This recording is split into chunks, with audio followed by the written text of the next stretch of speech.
really, really tip the balance in this game. Milford Hall really have to dig in and settle in now and not lose a wicket for quite a while, I think. Let's see what happens. That's 4 runs. I think that might be a boundary. Leg buys. 4 leg buys. I mean, we didn't have a chance to chat before the game, Rich, but I mean, on paper, these two sides, I mean, it's difficult because one's from Kent, Leeds and Broomfield. By the way, a friend of mine, when I said I was doing the village final and I said I was doing Leeds and Broomfield, he said, well, Leeds is not a village. So I had to sort of remind him that, Leeds is not necessarily the city in Yorkshire. Of course, they play in the grounds of Leeds Castle, if you know that part of the world, a lovely castle. Come back to that in a minute, 13 for 2 with that 4 leg buys. Cheadle again. They're really up for this, Leeds and Broomfield, aren't they? Very impressed with how penetrative the bowling is. This has been a very, very good start for Leeds and Broomfield. Yeah. Very tight, very consistent. It's an undervalued commodity in any sport, actually, consistency. Okay, bowls and nice looking cover drive by Cheadle, but no real power was there, straight to the fielder for no runs. Right, so we're talking about the two sides. So Leeds and Broomfield, they've just won the Division 1 of the Kent Cricket League. So they come up to the Championship, and there's one more league above them, the Kent Premier League, which is where a lot of good Bexley, who won the club competition last year, that's the league they play in. So they're one division below one of the top leagues in the country for next season. Just watch as McKay bowls the next ball. Oh, I don't think it went where he intended, did it? I think he was playing that on the offside and went to fielder at square leg for no runs. And that actually gives context, Keith, because those Premier Leagues are pretty strong, aren't they? They are. Now, Milford Hall play in the South Staffs League. They've still got a game to go, so they haven't yet finished their league season, but they've got every chance of getting into the playoffs. 4 of the leagues, including South Staffs, have a little knockout competition. And I'll tell you what happens as a result of it after this ball from McCaig, which Cheadle plays and misses at. They go into knockout competition. The top 2 teams go into the Birmingham and District Premier Cricket League. Now, that is one of the top leagues in the country. We'll give you some of their ex-alumni at some point, but let's just update you because McKay just finished his second over, figures of 2 overs, 1 made and 2 for 5. After 4 overs, Milford Hall 13 for 2. Cheadle had to get off the mark. Aaron Afford on 3. So just very quickly before the next over, Rich, I mean, the Birmingham District Cricket League, I mean, this is where you get serious professionals. Oh, yeah. Give you 2 names of people I know who've played in that league. Please. Kevin Peterson. Might have heard of him. Yes, I have. Wasim Akram. Not a bad all-rounder for Pakistan, was he? They are the sort of players, and Milford Hall are 1 step away from that. Which, by the way, means that if they do, they won't be able to play in the Village Cup next year. So, on paper, I think these 2 sides are potentially very well matched. But, of course, different parts of the country, almost impossible to say if that's the case or not. Dimmons, the next ball is wide outside the off stump, and Afford quite happily leaves it alone. Both these opening bowlers, have been very, very accurate, though, haven't they? Dibben is slightly less pacey than McCaig, but a nagging type of, to use a Kent comparison, a Mark Elam perhaps. One of those nagging, consistently line and length bowlers that you're not going to get away too easily.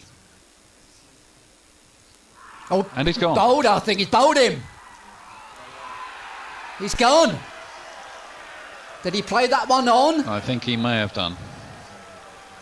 Bale seemed to come off. It seemed to be a long time before anybody reacted. Let's just have a look at the replay here.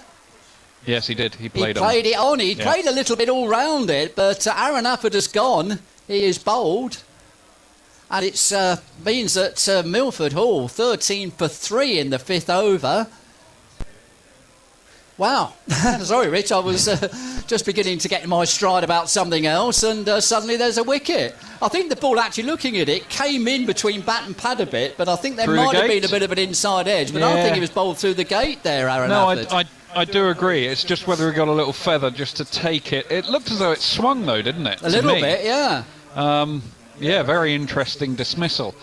Very interesting in the fact that I think it tips this game firmly, at least at this point, in the favour of Broomfield and Leeds. They've made what you would say is an ideal start now. Perfect 13 start. for 3 in the 5th over. That's dream stuff at the moment. You're listening to Live Sports FM. We're providing the commentary on the Voneus Cup final between Milford Hall and Leeds and Broomfield. My name is Keith Higgins, and you've got the expert punditry and the great summaries of Rich Dean alongside me. And we're watching this rather dramatic collapse by Milford Hall. We're into the 5th over, and already they're 13 for 3. We'll go through the scorecard in a moment, but we'll just check who the next batsman is. Stuart Fazy coming in at number 5. So, a quick run through the scorecard, because so much has been happening. The first wicket was Dominic Afford. Caught Sabaniu at bowl Clary McCaig for 0. Then it was Tom Webb, LBW to Clary McCaig for 5. Then Aaron Afford, bowled by Neil Dibben for 3. Wickets fell at 2 for 1, 9 for 2, and just now 13 for 3. And Stuart Fazy coming in at number 5. Both batsmen on 0, and at this stage you would say that Leeds and Broomfield have got everything in their favour. They have indeed. And wickets stymie scoring rates, don't they? They really stop momentum. It's a kind of a stop-start scenario when you lose wickets, and that really halts scoring progress. So they will be extremely pleased to have 3 in the pavilion. Reminiscent, I'm afraid, of poor old Calmore last year. They they were chasing a massive score, 240 odd, but they had a similar start and never recovered from it. Of course, the fans are getting right behind the home team. Home team. They're getting behind the fielding side now. The Leeds and Broomfield fans, and Fazy at least defended his first ball successfully. But looking at it, I think he got a slight inside edge. I don't think he quite knew where it was. I think it was how I used to play my first ball: put the pad out, put the bat out, hope the ball hits the bat. You were better than that, Keith. No, I wasn't, Rich. More good line and length there from the bowler. But, well, judged by Fazy leaving outside the off stump, and the right thing to do at this stage, I would suggest. As of course you're a Bazball fan, in which case you've been looking to thrash that through the offside for 4. But now we've spoken before in these commentaries, Keith, about the body language and general atmosphere that a team creates in the field. And one thing I've been really impressed with and struck by, I'll let this ball go. Dibben bowling from the pavilion end. Fazy nice, compact, forward defensive shot, no runs. Yeah, one thing I've been struck by from ball 1 is the energy created out there. You feel that this is a team who's striving and really probing for wickets in a kind of dynamic way. And when a team exhibits that on the field, that's one, I like to see it, but 2, it transmits to the batsmen. Who think that we're not in for an easy, lazy day today. We're going to have to surmount something to score our runs. We're going to have to stem the tide and do something to deflate the fielding team, which they haven't managed to do so far. Be a good point to bring in when he comes on to be a pundit. When he comes and does some punditry, as the next ball defended by Fazy for no runs. To get Rob Ettridge's view on that. Rob being a wicketkeeper who's played in the Village Cup this season, played for Raysbury, who got through to the national, got round to the Berkshire final, but sadly didn't make it through to the national rounds. But that's the end of Dibben's over, a successful one. 3 overs, 1 maiden, 1 for 3. 6 overs gone. Milford Hall 13 for 3. Both Philip Cheadle and Stuart Fazy yet to score. Just a note on Rob Ettridge, Keith. Yep. Do you remember who I likened him to from a wicket-keeping point of view? I'm getting old, I'm getting forgetful, Rich. Paul Nixon. Paul Nixon, that's the fella. He's our Paul Nixon He's today. our Paul Nixon go-to person. Yeah. So McCaig is going to continue here.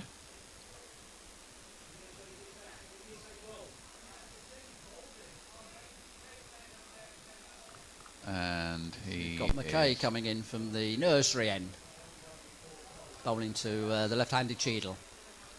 Defends it for no runs. played very studiously by Cheadle there.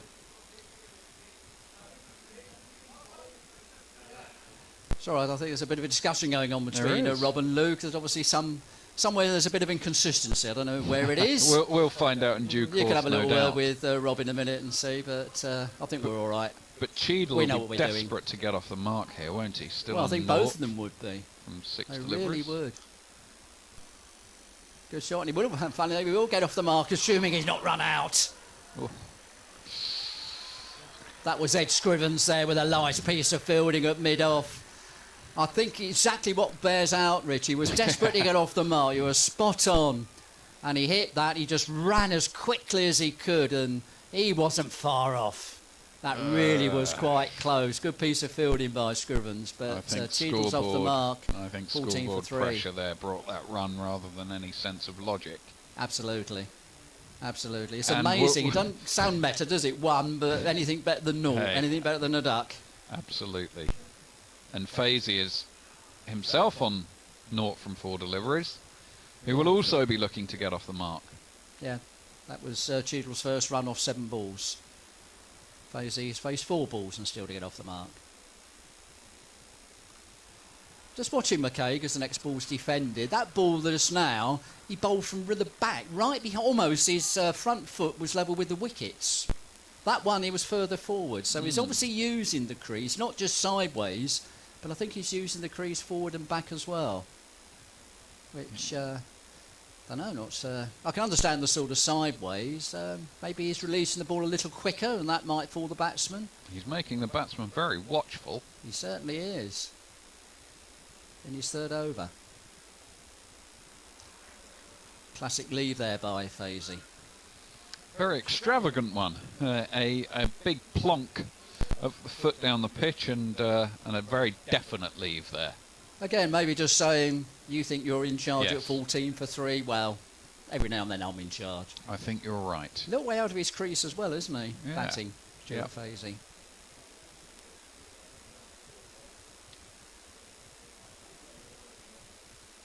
McKay again. Larry McKay. That one is a little wayward, and I think the umpire signalled that a wide. First wide of the day. 15 for 3.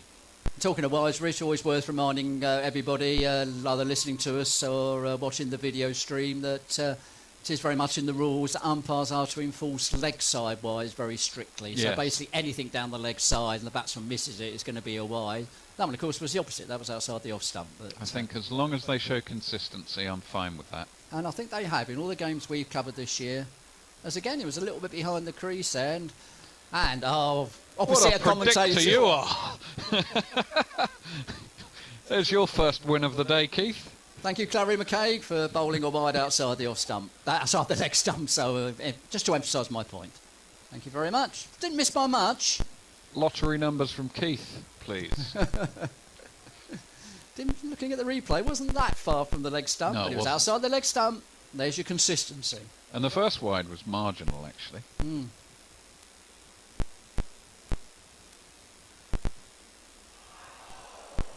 And that one's flashed through the slips for 4 runs. Ooh. Let's see if that was a chance. It was Fazy, I think, having been 7 balls without a run.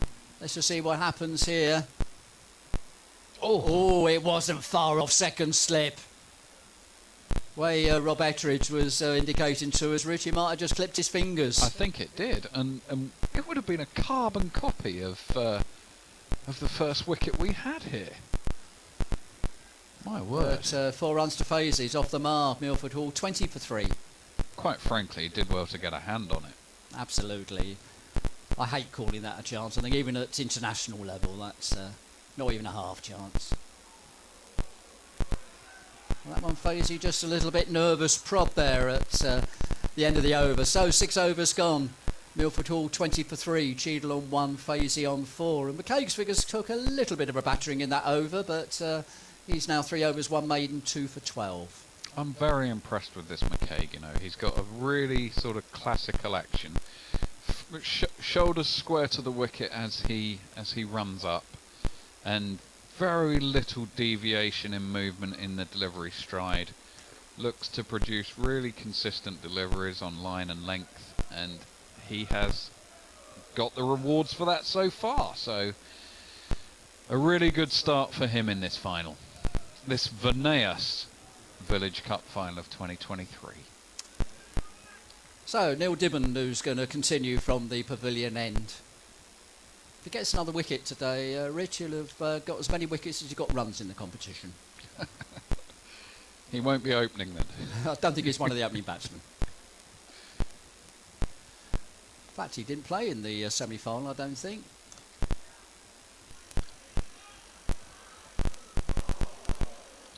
Bit of a late crowd reaction there. I thought it was actually a very well judged single there by Cheadle. It was Ed Scrivens who did the fielding, but I think that was a well judged single. Even if the throw had hit the stumps, he would have been in, and Cheadle gets his doubles his score, goes on to 2.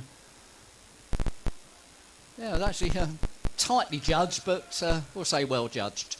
21 for 3. It was well judged. I think they're in the mode of deciding whether to take those singles or not at the moment.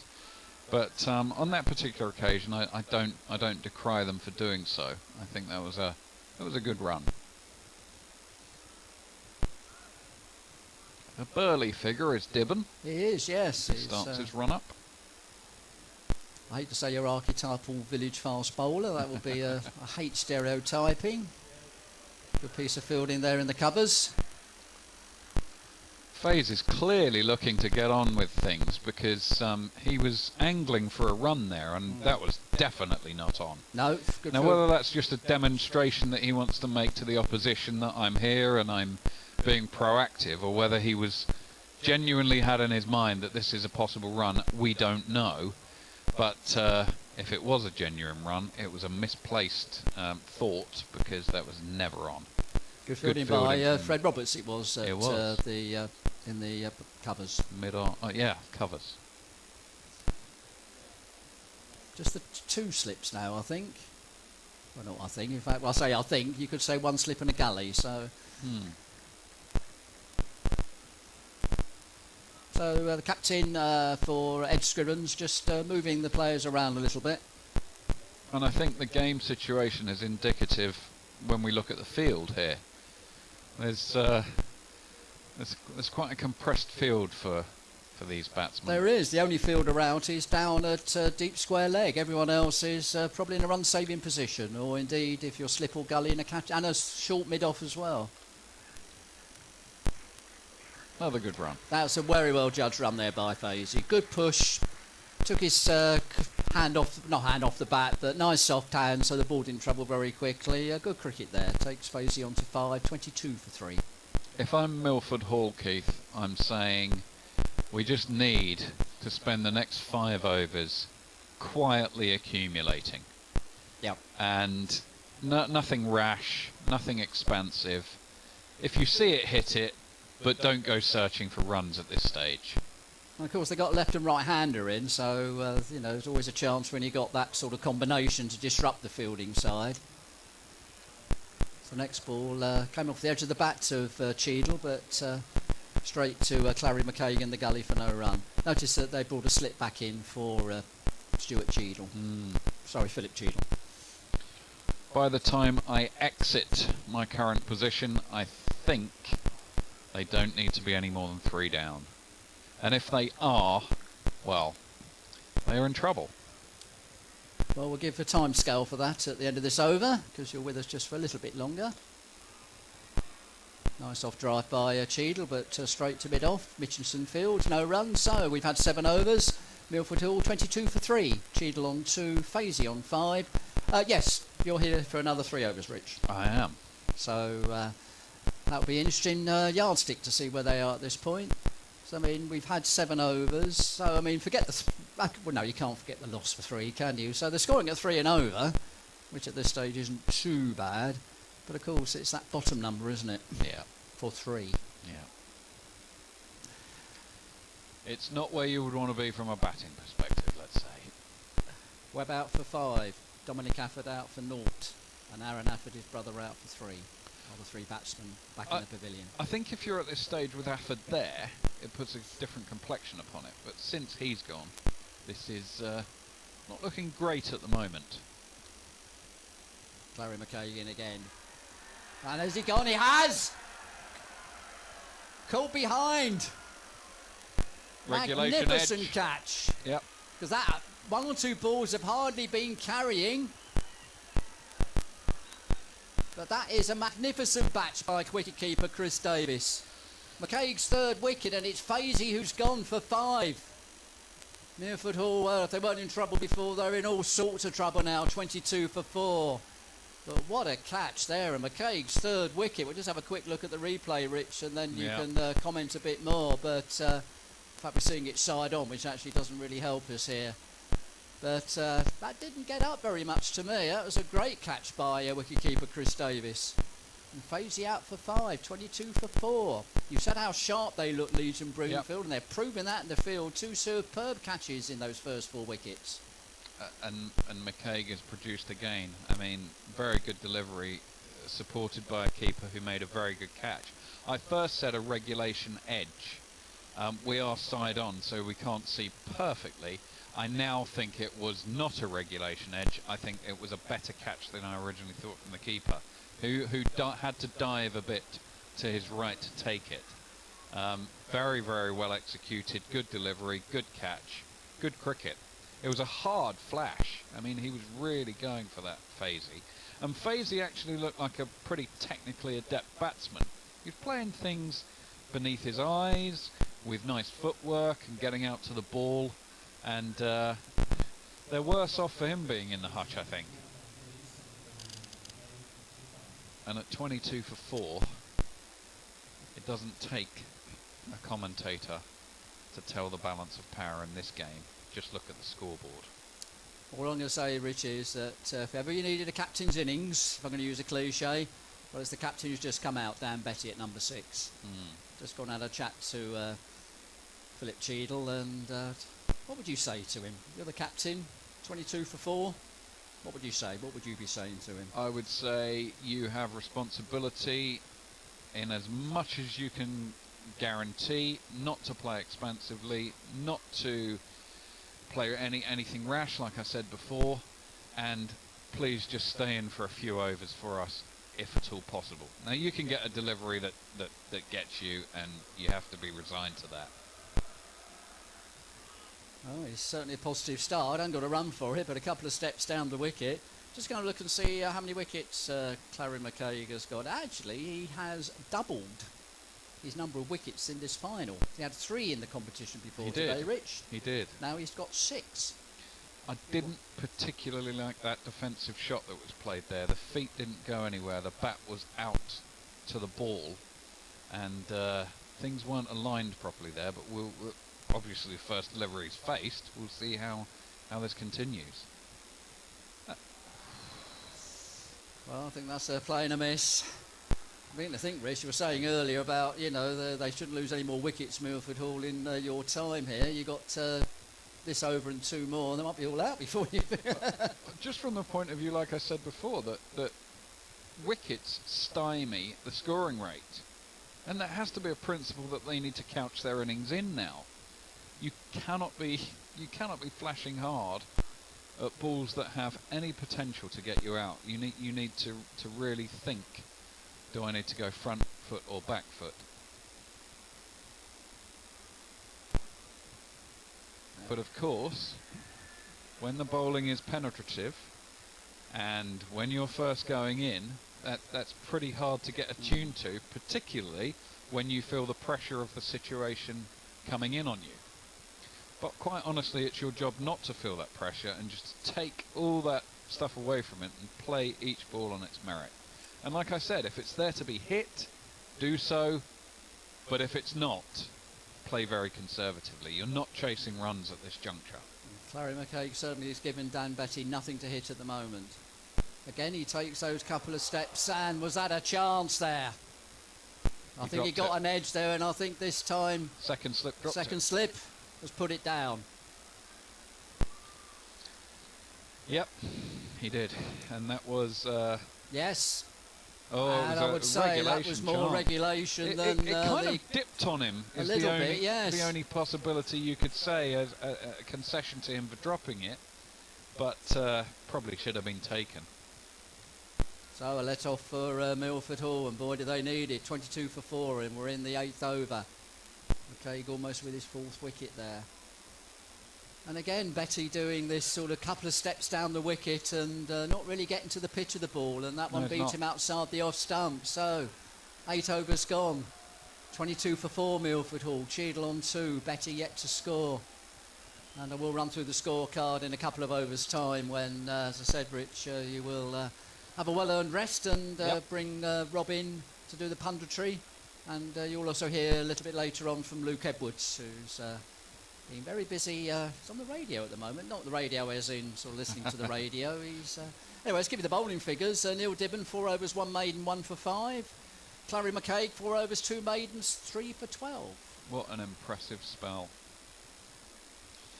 Run rate of 2.75, Keith, for the first 8 overs. You can't worry about the run rate. As I said, you just got to hang in there. Point. You really just got to hang in there if you're Milford Hall. You really have.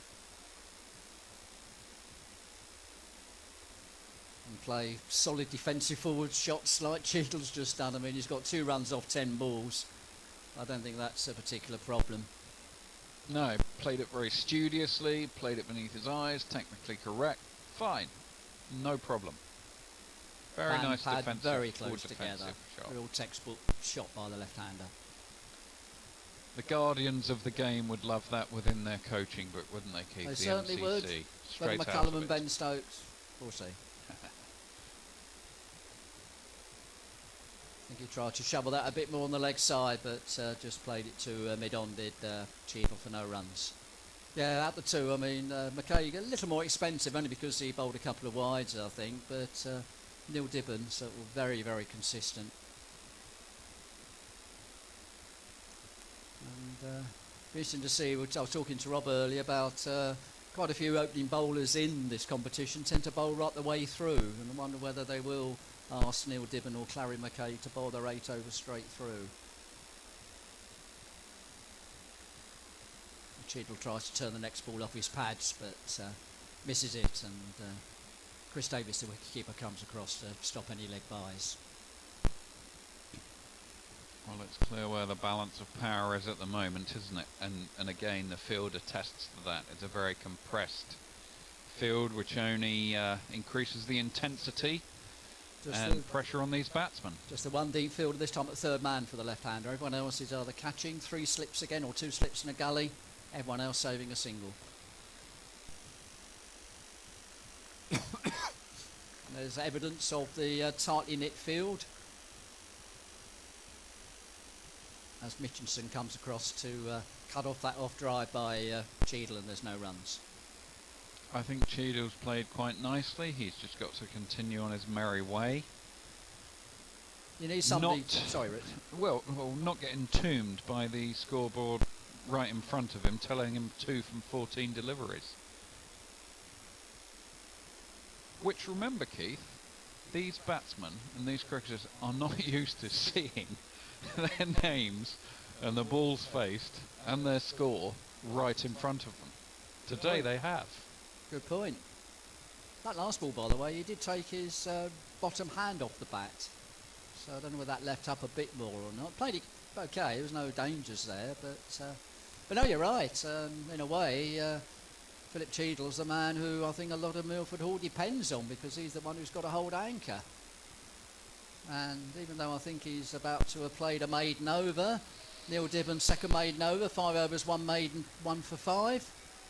End of 9 overs, 22 for 4 Milford Hall, but they've really got to dig in. Yeah. There's nothing else to make a game of it. For a while there, I thought you and I'll be getting the 3 o'clock train home, but I think we'll be here a little bit longer now. You've just got to take the sting out of Milford Hall. Try and keep them decompressed a bit, or try and decompress them a bit. They're really, really taking on this stage with great gusto, aren't they, at the moment? Yeah. And That's got to come down a bit via batsman's work.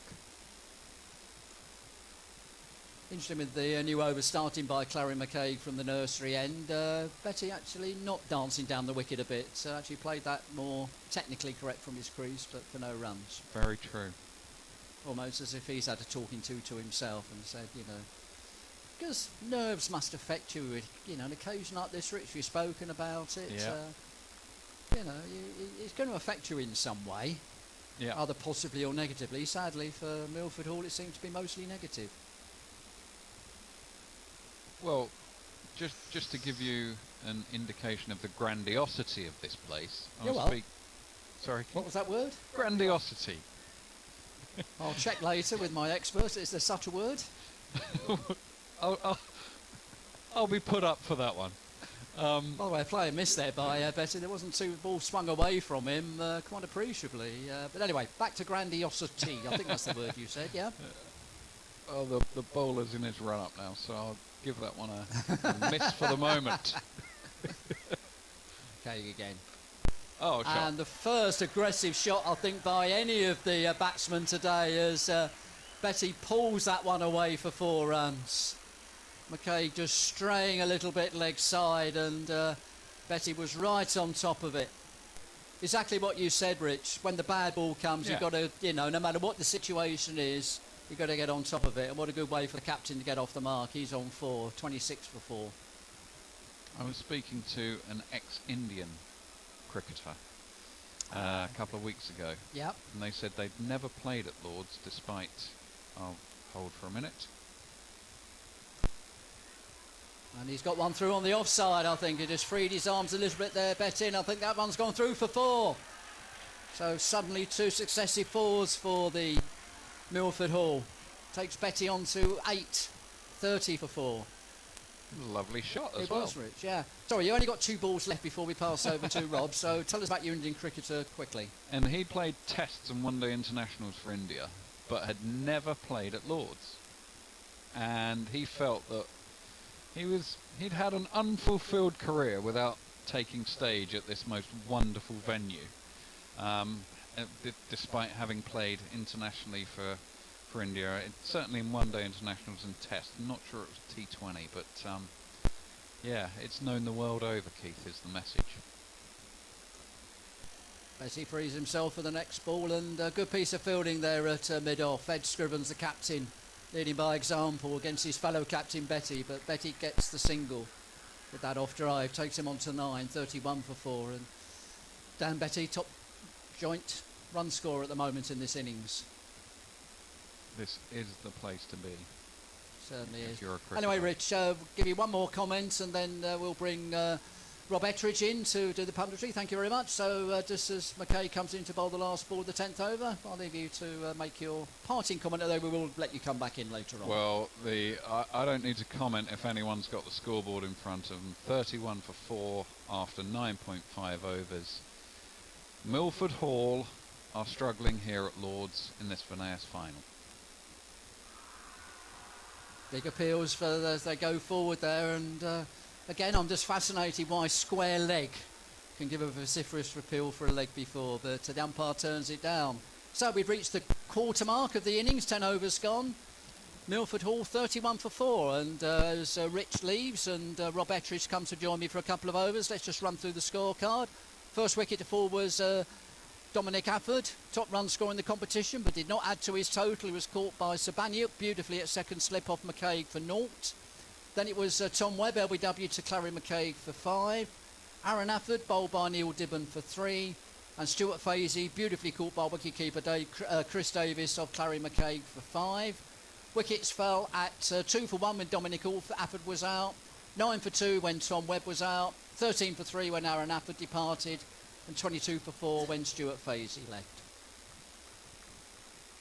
So 11th over from the pavilion end, it's Neil Dibben, so maybe they're going to bowl their way through, but I think he's settled into the seat. So let me introduce to you the pundit for the next 10 or so overs. It will be Rob Ettridge. Rob, chance for you to say good morning. Morning everyone, great to be here. and that's it with the Richie Benno impressions for today. I don't think so. I think Daniel was thinking, we got an Australian in the bench. We got a few more surprises for you later on. But welcome, Rob. And one thing I must bring you in on, of course, you have played in the Village Cup this year. Absolutely, not to this level. It must be said. It's very noticeable at this level, the quality of the fielding particularly. But Raysbury got through to the regional final this year. Yeah, you're doing yourself a disservice. You got through to the regional final, and you did beat a couple of teams, well, certainly one team in a higher league than you, Cookham Dean. So you had a pretty good run in the competition this year. Just couldn't quite make it in the final. Absolutely, we probably missed our calling. We got to the quarter final, a number of years ago, and that was probably the year we should have got over the line. But it's nice to be here, and it's absolutely pinnacle of cricket here at Lord's. Pleasure to have you here as Betty let the next ball go outside the off stump for no runs. Dibben still excellent figures, 5.2 overs, 2 maidens, 1 for 5. Bowling from the pavilion end. Just moving his line a little bit, that's sort of 3 balls outside the off stump that Betty hasn't had to play, and after those 2 fours, I thought 2 important fours in that last over just released a little bit of the pressure on Milford Hall, but still a lot of pressure on them, Rob. It's a lot of pressure. I mean, they've got a real stranglehold on the game here, the Leeds and Broomfield guys. It's been very intense throughout the innings so far. So these guys just need to consolidate, and will be. Dibben again. Just watching. Just putting his bat out and hoping it will hit it a bit there. Betty got there probably a little bit early, but managed to get a bat on the ball. And it's gone for no runs, and Rob's waving his arm out. Was that a no ball? Yeah, it was a no ball, yeah. So, don't think the scorers have watched it. If they have, yes they have, 32 for 4. No free hits in this, Keith? Good question. You asked me that earlier. I said I would check it, but I didn't have time to. I'm guessing not. We haven't I had haven't the seen the helicopter umpire signal. helicopter sign, so I guess not. But certainly an extra run to the total, 32 for 4. Extras 8. Second top goal scorer, second top run scorer, and the top run scorer now is Dan Betty with a lovely off drive through the covers. 4 runs. Takes him on to 13, 36 for 4. That was a nice shot. He'll be wanting to watch that on review later. Classical cover drive. He seems to have settled down, Dan Betty, because we're so early on, Rob. The first few balls he was sort of moving around in his crease, seemed to be a bit off balance, and just suddenly he seemed to be a bit more still when he plays these shots, and he's got the reward with 3 good 4s. I don't think we can underestimate the challenge and the nerves of playing here. Oh, I think he's gone. LBW. Dibben comes in and gets his revenge there. Let's have a look at the replay. Is that a crucial wicket? Well, that was actually a very good ball by Dibben. It really was. And I think actually Dan Betty knew that really it was going down the leg side and then it swung in before it pitched. I have to say, at this level, a pretty unplayable ball in my opinion, Rob. Have a look at the highlight here, but that is a superb ball. That's a great delivery, and that might be your wicket as well, Keith, after saying how well he was playing and just caressing the cover drive there. Oh, I'm Next sorry, ball, Milford. no footwork. Great ball, great delivery though. It really was, looking at it. It looked like it was going down the leg side, and then before it pitched, it started to swing, hit him in front of midden leg. It's, probably an easier decision than the other LBW one. I think that was Steve Malone who's come into play there, the umpire from Bradford, umpiring in his last game. And that really was a great ball. Great ball. Certainly one that you don't want to get when you're struggling at this level. So Milford all now under 36 for 5. Betty LBW bowled Dibben for 13. These 2 opening bowlers have bowled a fantastic line and length. It's very, very difficult to counteract that at the moment. The Milford Hall guys just need to hang in there for a few overs now. Mark Thompson coming in to bat. He's actually had 2 useful scores, 37 and 34 in the other 2 games he's played.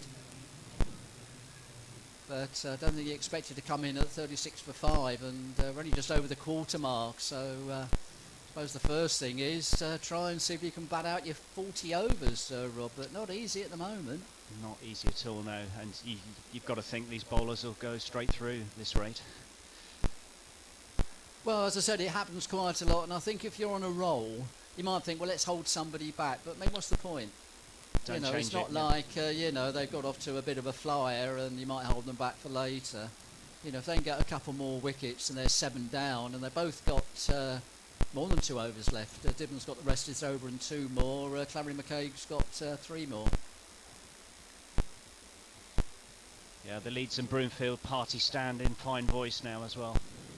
Well, I think in their wildest dreams, if someone said, "Hey, just after 10 overs, the opposition will be 36 for 5, will you take that?" I'll say, yeah. Anyway, Mark Thompson facing his first ball from Dibben when play gets underway, and I think they're reinforcing the slip area, so 3 slips and a gully. Just the one deep fielder at square leg, everybody else either in a catching position or saving runs. You can hear the fans in the background. Just about plays that from his hip there, nasty little ball to finish off. So Dibben, despite conceding a 4 on that over, 6 overs, 2 maidens, 2 for 10, 11 overs gone. Milford Hall in all sorts of trouble, 36 for 5. Cheadle on 2, Thompson on 0. The wicket in that over was captain Dan Betty, LBW to Dibben for 13. We'll bring Luke Edwards coming in at the end of this over for the commentary, but Rob, you'll stay as a pundit, and if you were sitting in the pavilion, which you would be if you were batting, because you usually bat a bit lower down these days, wouldn't you? So True number 11, Keith, absolutely, yeah. What would your thoughts be if you're on the pavilion, you're Milford Hall, and you're looking at that score? What would your thoughts be? Yeah, I'm hoping we get a good partnership from sort of 7 and 8, those sorts of guys. It would be very early for me to come in. Yeah, Philip Cheadle, not the greatest average, 15.5 in the competition this year, but he's had 2 off 17 balls, but clearly becoming the anchor in this innings. And his 18th ball is played straight to Robert Samidoff for no run. What do you think's a defendable total then, Keith? I think at the moment, if I was Milford Hall, I think if I got to 3 figures, I'll be happy. That's what Obviously, you keep re-evaluation as you go along, but at the moment, I would say let's get to 3 figures. I think I would say let's get to 2/8. Let's get these 2 bowlers out of the way. Oh, and he digs out the next Yorker and actually has to defend his wicket again, which you are allowed to do. It's one occasion where you can hit the ball twice if you're defending your wicket, and that was a nasty Yorker by Clary McCaig. Watch it again. It swung so much that I think he played it between his legs. Really outfoxed Philip Cheadle there, and he did so well to play it. And of course, you are allowed to stop the ball hitting your stumps if it's in self-defence, if you like. McCaig with the excellent figures of 3 for 21. I think a lot depends on Cheadle at the moment.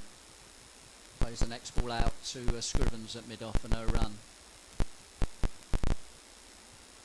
Yeah, absolutely. He's only got 2 off 19, but frankly, he just needs someone to stick around there for a while, as Keith says, just to hopefully see off these opening pair who are bowling a superb line in length.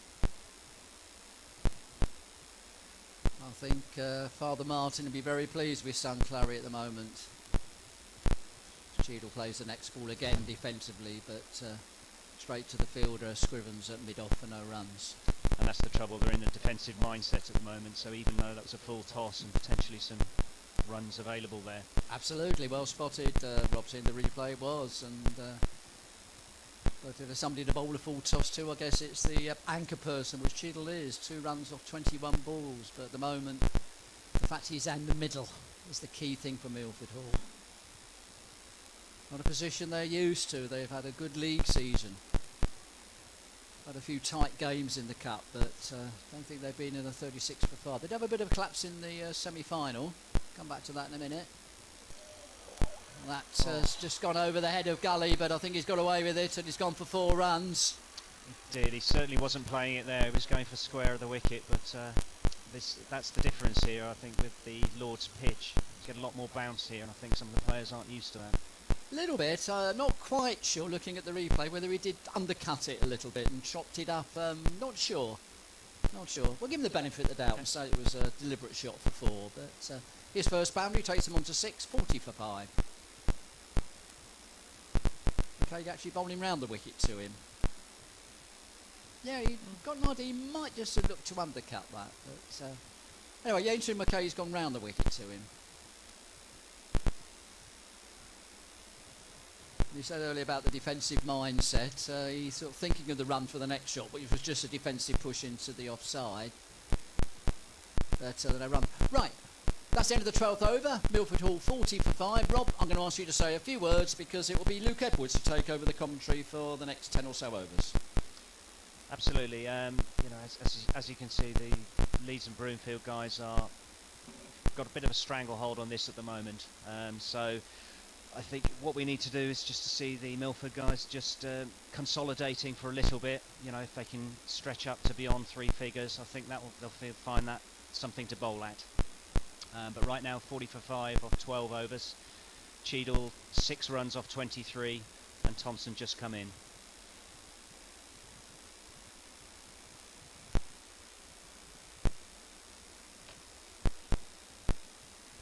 Yeah, it's been an interesting watch. We're worried that we might not get to commentate together, Rob, the way it was going. But I mean, McKaig's bowled brilliantly, hasn't he? Really has.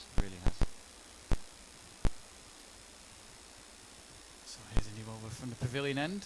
He's forward and defending that one, Thompson. There's no run.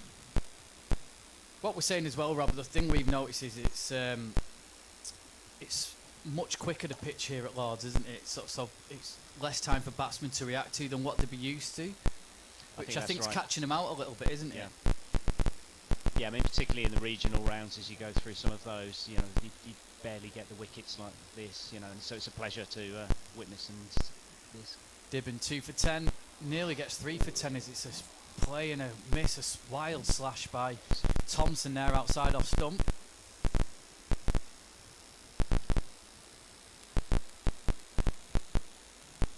Yeah, it just swung away. He was looking to drill that through the covers, but played and missed. But the stocky figure of Dibben's doing a good job for his side. Him and McKaig. I mean, McKaig's ball, he seems to love. I think if he could take this pitch with him everywhere, he'd love it. It's so fast and pacey, and he's bowled so well on it. Here's Dibben again. Thompson just dabs that down. It's fielded at gully. Again, really quick delivery, just forced Thompson to take his hand off the bat.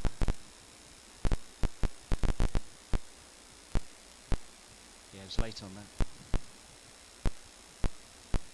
Very raucous atmosphere. I haven't heard it this raucous since the last day of the Ashes test in the long room. I don't know quite if we've got to that stage yet, but where are we at? So midday, and I think some of them have had a bit of liquid refreshment on the way down from the Midlands and across from Kent. Dibben bowls and playing a miss again by Thompson and again taken behind the stumps. There's been a bit of chanting in the stands, obviously from the Leeds and Broomfield guys. You couldn't have dreamed for this start. Yeah, and it's been such a good atmosphere. I mean, we've only had an hour, but we've had 5 wickets already. And interesting as well, a lot of the time the team who bats first here at Lords tends to win. Certainly the last 2-3 years we've covered this final. But they really need... I mean, they defended 180 in the semis, but you were looking at scores and Leeds and Broomfield have chased down over 200, over 210, so that won't faze them. But equally, Milford Hall may bat themselves if they can get up to 170, 180, which is looking a long way away at the minute as Dibben comes in and bowls. Thompson's forward, and he's always getting a quick single, and then there's a couple of misfields actually. So that would have been very close if he picked up and thrown down there. I think the intensity of the Leeds and Broomfield guys is really creating quite a lot of these chances. It's perhaps going for singles that aren't there. Yeah, a welcome misfield as well for them as well. They just need something like that, a bit of sloppiness, just to allow them maybe back in the game and get that single. I mean, Thompson was struggling against Dibben. He was glad to scamper down the other end, I think. And it's Cheadle on strike, who's played a nice little anchor at the minute as he just defends that one again. Aston, there's still plenty of overs to play with. Cheadle, they don't have to be heroes at the minute, do they? Absolutely, yeah. I mean that's the key. It's been a quick start, but we've literally only done 13 overs, so there are plenty to go. Just need to try and use them up if we can. End of that over then, 41 for 5. It's the Voneus Village Cup final here at Lords between Milford Hall and Leeds and Broomfield. Milford Hall did win the toss, and elected to bat's not gone well for them. 41 for 5. The wicket's down at Webb. LBW to McCaig. He was out very cheaply for 5. Dominic Afford, brilliantly caught by Alex Shabangnik in the first over for 0. Aaron Afford bowled by Neil Dibben for 3. Stuart Fazy caught by Chris Davis off the bowling of McCaig for 5. And Daniel Betty, the captain, LBW to Dibben for 13. Philip Cheadle is 6 out of 23 deliveries. We've got a new bowler coming on. Semmons. And maybe this will be the change of luck that Milford Hall need. I think it's Semmons coming into the attack. Phil Semmons, yeah. Not Phil Simmons, Phil Semmons. Not Phil Simmons, no. He's going to be bowling from the nursery end. Got a big cheer. First bowling change as well, I think. Yes, absolutely. Yeah, Clary McCaig and Neil Dibben have bowled superbly, but here is the first delivery then. And he's just dabbed that down. It's well fielded there at third slip. Semmons' first delivery. A bit of a medium pacer, so again he'll be, even though it's a quick track, he might be easier to get away, but equally if they try to hit him, there'll be fielders around, and because they've got those 5 wickets down, they're able to keep 2 slips in as well. Semmons is in again and bowls. He's left that one alone outside off stump. I think he was looking to the umpire for a bit of help for a wide there, but nothing doing.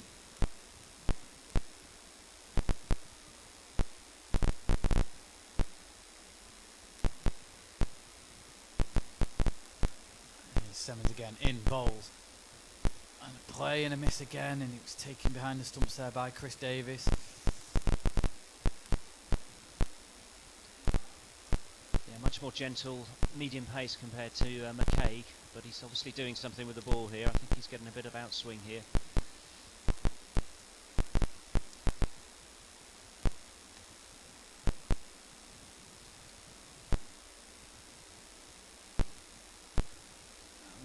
Just defended calmly there.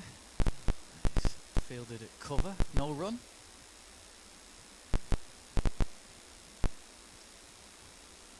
And this is Leeds and Broomfield's first time in the final, and certainly showing no both first time, they're both final debutants, and one team's handling the pressure better than the other at the minute. Semmons comes in and bowls. That's defended off the back foot by Thompson. But you don't know if Milford Hall can post a total. I mean, the pressure of chasing at Lords is not something I'm sure any of them have faced before, so if they can get up to those 3 figures and beyond. But you look at the scores they've posted in the competition: 313 for 9, 289 all out, 222 all out, 207 for 6, and then they rolled Grand Pound Road for just 70. Owner's appeal for LBW, again a huge appeal. This time the umpire is unmoved. Yeah, they've knocked over 2 opponents for under 100 in this competition already. So they've did quite a good bowling attack and a good batting attack. The massive favourites already after just 13 overs.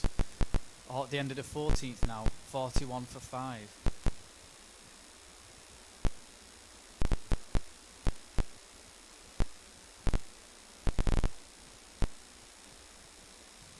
Yeah, I think it was losing their big run scorer at the start of the innings. It was the thorn in the side here. Yeah, Keith put the mockers on. He tends to do that. We did it with Ben Johns last year. It's like, he only needs 10 more runs, and he's got so many. I think it's 500 runs for the competition, and he got a duck. And Aaron Afford again out cheaply. I think Keith said he'd be the leading run scorer if he got to about 15. I think he didn't make that. In fact, it was Dominic Afford, and he got a duck out in the first over, brilliantly caught by Alex Shabangnik. sort of set the tone for this final. As in comes Dibbin again, and that's well driven. Fielded there at mid-off. Yeah, it was a great catch, and like I say, it seemed to set the tone for the final. It really gave them that boost, wasn't it? It was a stunning catch, let wide to his right and plucked it out of the air. Beautiful day here at Lords. The fans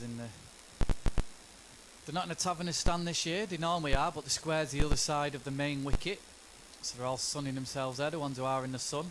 Dibbin comes in again, bowls, and that's cut away nicely. There's a fielder coming around. They're going to get one for that. Cheadle cutting that away off the back foot. But if they can consolidate and just get 2 or 3 and over for the next sort of 10 overs, that at least sets the base for them to use up the last 15 or so. And Milford Hall team, it'll probably feel like there's about 20 fielders out there, because they just seem to be hitting nice shots and they seem to be going to a fielder each time. Here's Dibbin in again, bowls, and that's just again calmly just played out there to backward point, no run.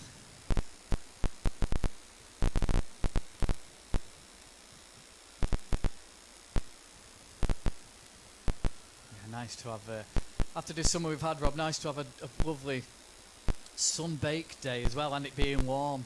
Yeah, I think there'll be a few red heads and red faces over there in that stand. They've got the sunshine right directly on them, and coupled with a few beers, I think some of those could be in trouble later on in the day. That next delivery is just played down in front of him by Thompson, no run. Yeah, caught out by the weather, I think, thinking, oh, it's not going to be that hot or that sunny. Yeah, directly in it over there. When I was driving down this morning, it was fog in Northamptonshire. And that seems to have, well, that'll have been burned away now. But yeah, it was quite cool, certainly when I stopped off. A little break when I drove down, as Dibbin is in again from the pavilion end and bowls. And Thompson edging that past gully, and that is going to go down to the boundary, I think. It is, yeah, a welcome boundary there for Milford Hall. I think we can say he steered that quite nicely. I think he knew where he was playing this, I think. Yeah, that's fine. Yeah. Well, yeah. Just use I the base of the apologise. ball. Yeah.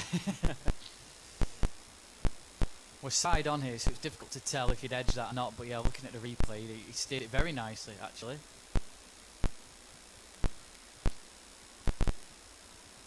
Got a boundary, and that'll make Thompson feel better. He's brought an interesting field change as well, so we've got a kind of a short cover.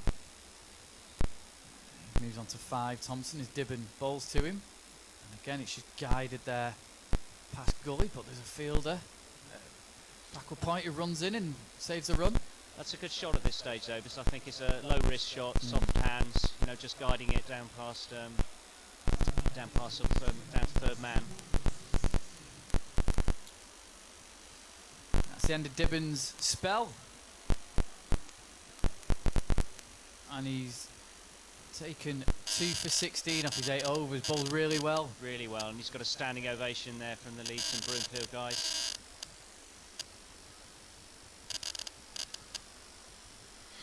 Who are getting more excitable by the moment.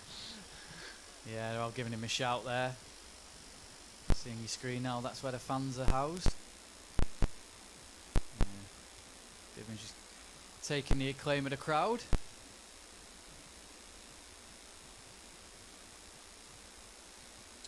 So it's going to be Semmons to continue from the nursery end. So they're scampering around of fielders.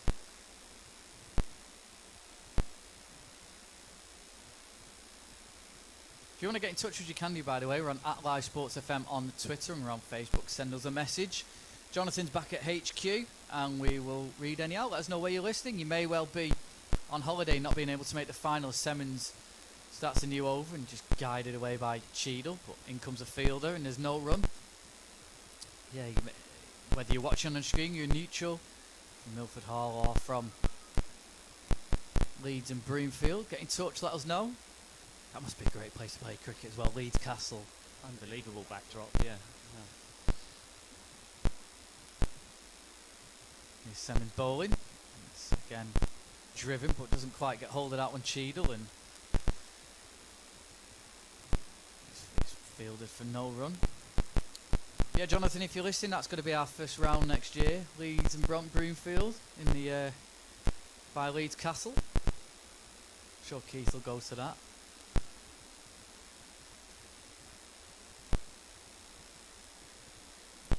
And it's a appeal there. It didn't seem a convincing appeal. I think there was a slight edge as well, potentially. Mind you, there wasn't a convincing appeal for the one of the wickets earlier, and it was given out, wasn't it? It was Tom Webb. That was a very unconvincing appeal, but the umpire gave it. Absolutely, that one just looked like it was sliding down leg side. Yes, the batsman not happy earlier. Felt he got an inside edge on it.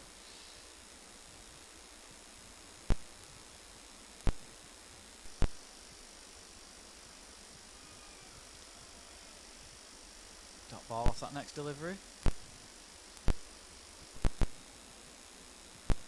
Yeah, his umpire Steve Maloney turned that one down. He had a bit of a laugh and a joke with the bowler about it. Umpiring his last ever game. Did the NCCA one-day final last week. It's the NCCA three-day final starting tomorrow. And that's nicely flicked away off his hips for a single by Cheadle.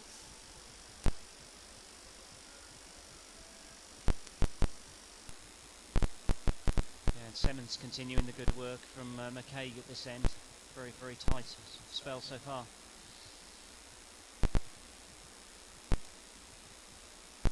Yeah, it sometimes happens when you, even though the bowlers have done well, you have a change of bowling and he can start spraying it a little bit and just lets him back in the game. But like you say, Semmens so far just gone for the one run off his 2 overs. Yeah, naturally there's a nervousness with the Milford Hall guys right now. They don't want to give it away, they want to consolidate. That's a good shot, but well fielded there. That cover, diving stop. And that is the end of the over, 47 for 5. And again, Thompson he'll be gutted at that. He played a really nice shot off the back foot, didn't he? And the fielder just made a really good stop. And like I say, Milford Hall, they've got the odd boundary, but they'll be wondering where the boundaries are going to come from. It may need a couple of lusty blows at taking a risk. It may do, whether that's the stage to do that now or whether they wait for another 10 overs just to get sort of 2, 3 and over for the next 10. Might be the better option, but they've got to take advantage of any loose deliveries, which haven't been many so far. I think we've got another bowling change here.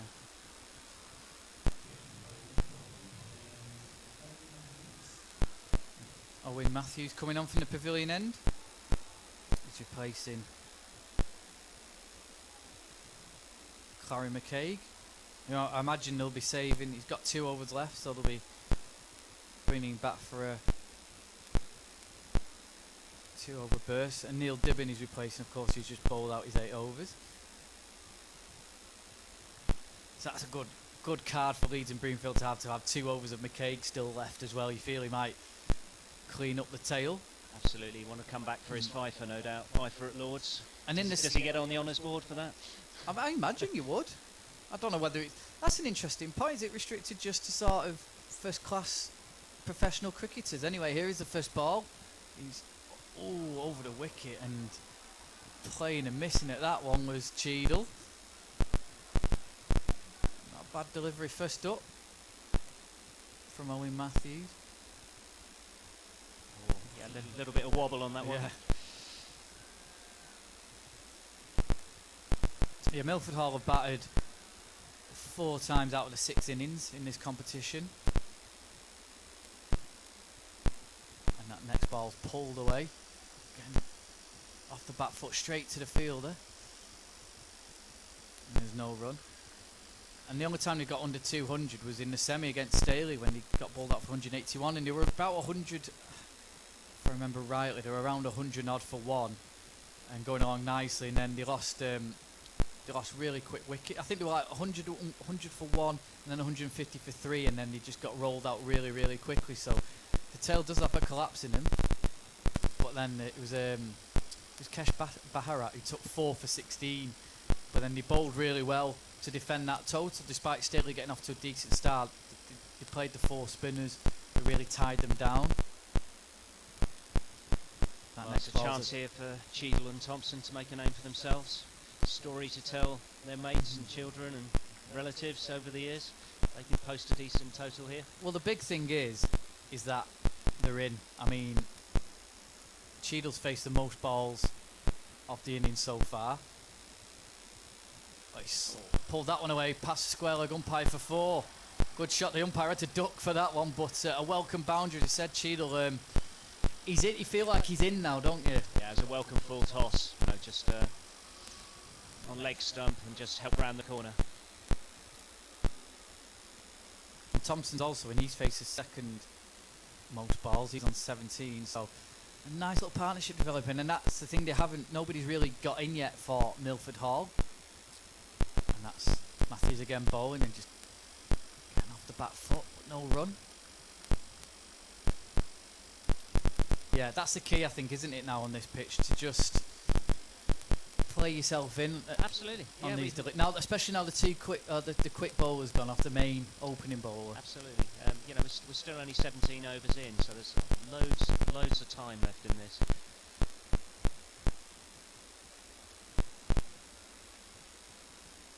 Matthews bowls and driven back to the bowler. Matthews half fields. He's got a fielder backing him up, so there's no run. So just 4 off that first over, just that little pie that Matthews bowled. Apart from that, he bowled a decent over. That's it though, 4 and over. Just one of those balls every over. And they've reached the 50 off 102 deliveries. It's fair to say it's been tough going for Milford Hall, hasn't it? But again, it's just little sort of milestones, isn't it? You're at 50 now. Can we get a partnership, get this up to 100? All of a sudden, 100 for 5 doesn't look quite as bad, and it gives something for the batsmen to come in and flail. If they can flail another 50 off there, then they've got something to defend, haven't they? That's right. Here's Semmons coming in from the nursery end, starting you over. Again, fielded straight to the field, although it spat off at the... That fielder there is in a bit of trouble. I think he's already scraped his arm on the AstroTurf saving the ball in the last over, and I think he nearly wore that one in the face. Yeah, it's covering the main pitch here at Lords, that AstroTurf, but it really sort of spat up in front of him, and he's a brave man. He might have to put a helmet on in a bit to field there, I think, the way it spat up. As Semmons in the bowls, and forward defending that one is Thompson.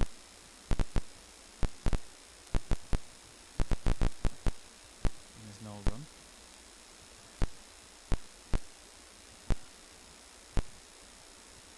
In typical Rob, as soon as we come on comms, not a lot happens. Which from a Milford Hall point of view, they might be quite pleased about. As Semmons up to the wicket again, bowls.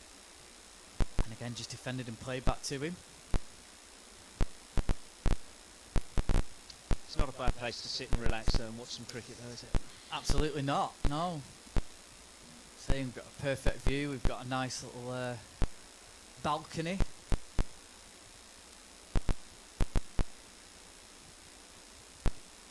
Got Rich and Keith chatting away. Here's Semmons bowls, and was that a chance behind the stumps? Possibly. Was there an edge? Don't think it was an edge. No, not judging by the reaction of the field. Let's just have a look at the replay. No, it's a decent ball though. I mean, just swung away as he went to play a poor defensive and just beat the keeper as well. Yeah, Rich, if you've never seen him, I described him as he looked like Mark Nicholas, which he was quite pleased about actually. He said Mark Nicholas would be jealous as again playing a miss and threatened to whip the stumps off there, Chris Davis. Well, he's not bowling express pace, Semmons, but he is moving the ball very nicely. Beautiful away swingers here. Yeah, it's just away swinging at the last minute as well.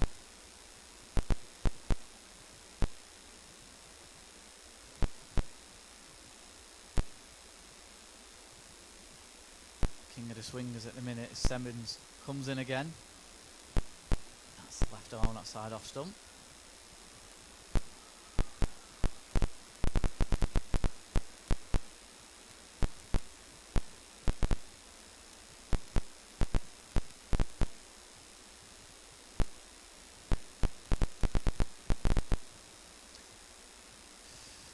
Yeah, so as it stands at the minute, 51 for 5, and I think this is the way to go for Milford Hall, isn't it? You know, because if they keep slashing, they'll keep losing wickets. They just let the overs tick down. Like say, the runs will come, won't they? They will eventually, yeah. Yep.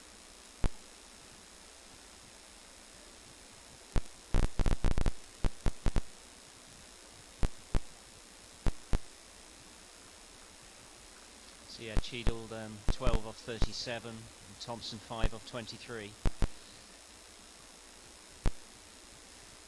Yeah, Dibben 2 for 16. McCaig 3 for 25 off 6. As that next delivery's just again half played and missed.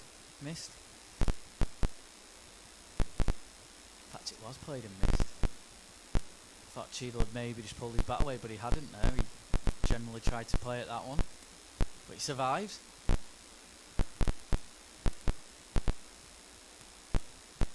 That one is driven straight to the fielder.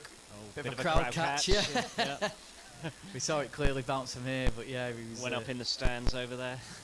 A couple of them nearly spilled their pints. I was going to say, if you've had about 5-6 pints already, you think it was a good catch, that, wouldn't you? Seeing double. Yeah. Beer tinted glasses over there. It's what's known as a 5-pinter, Rob. That one's nicely cut off the back foot again. Fielders seem to be everywhere for Leeds and Broomfield. Just a fielder comfortably running in, just scampering in and preventing a single. That's it. They're not letting up on the intensity, which is really important here because quite often matches can drift. But this is they're keeping going, and these two bowlers doing a good job.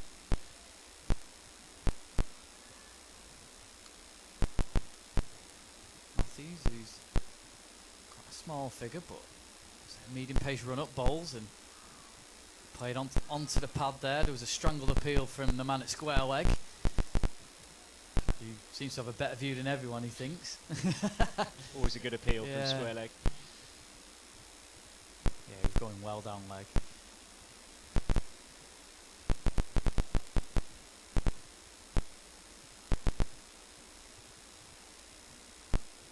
Fielders, 12th men walking around the boundary as well as he's in again, Matthews, and that's driven again straight to the fielder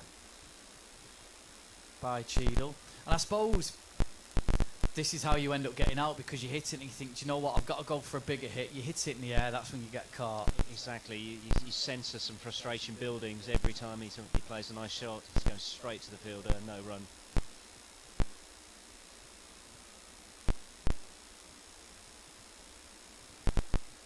Here's Matthews again, bowls. That one is up in the air this time, and fielder diving for it. Can't prevent it. 4. So that's it. He doesn't need to get frustrated because he can wait for that, slightly shorter ball. Just dropped it a bit short here. Pulled across. And fielder diving at deep mid wicket. We couldn't quite reach. Yeah, so he's done well, Cheadle, to pick up anything that's been slightly loose, hasn't he? Yeah.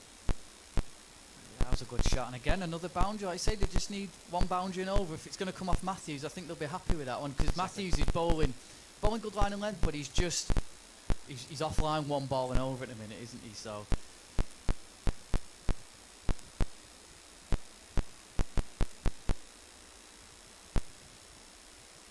I must say, I'm loving Rich's shoes. He's got a nice green sole to his shoes as well. He's best dressed commentator, that's for sure. He is. He's got some shades on as well. He does look like he's going to remove us in that suit very shortly, doesn't he? Like physically remove us as well.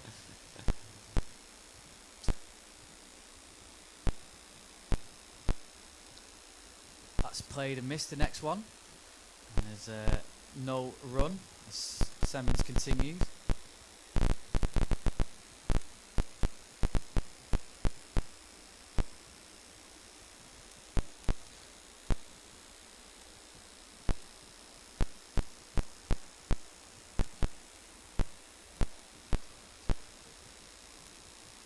Well, that's a nice shot. But again, straight to the fielder at mid-off from Thompson, the right-hander. Just be patient there. Stick there with Cheadle. A rather sedate period of play. As I say, Milford Hall will be happy with that one. 55 for 5 as He's forward and appeal again for LBW. Look well forward, possibly an edge as well.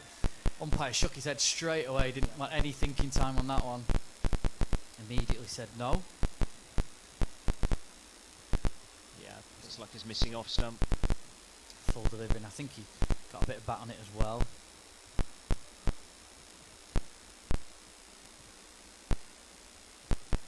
Mike and Leeds and Broomfield badge as well. It's like it's basically the castle with some stumps being demolished through the middle of it.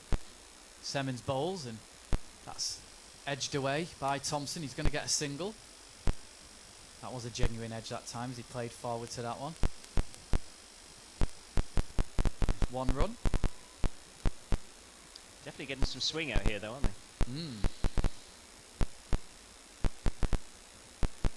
I imagine as well the pitches, there'll be a bit of moisture in the pitch as well with all the rain we've had over the past, certainly the last month or so.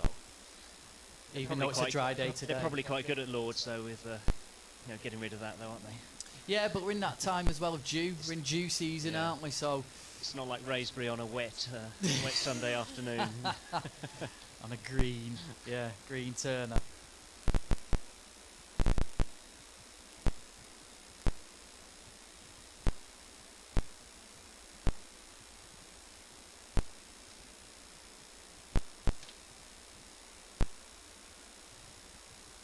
Here comes again Semmens. Cheadle, nice shot up again off the back foot. He's going to get at least a couple for this one. It's going to be pulled in before the boundary though. Diving stop and a slight misfield, but Cheadle does get 2. Again, nice little shot from Cheadle off the back foot. Yep, guided down to third man.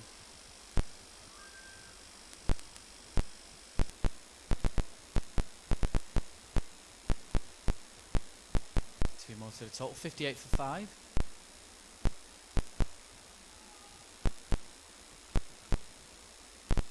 Shouts a come on Phil in the field and clapping, and here he comes again. Phil Semmens and bowls. And that's driven. He's going to get another single. They're going to take on the fielder, and he's comfortably home. Good run there by Cheadle. He scampered off there and confidently wanted a single and gets it. I'd have to say the backing up has been amazing here as well. So Yeah. just round quickly there. Missed the stumps, but straight around to cut off any buzzers. Yeah, flying stop there, and that will be drinks here on Live Sports FM. And we'll bring in Rich Dean to come in alongside me.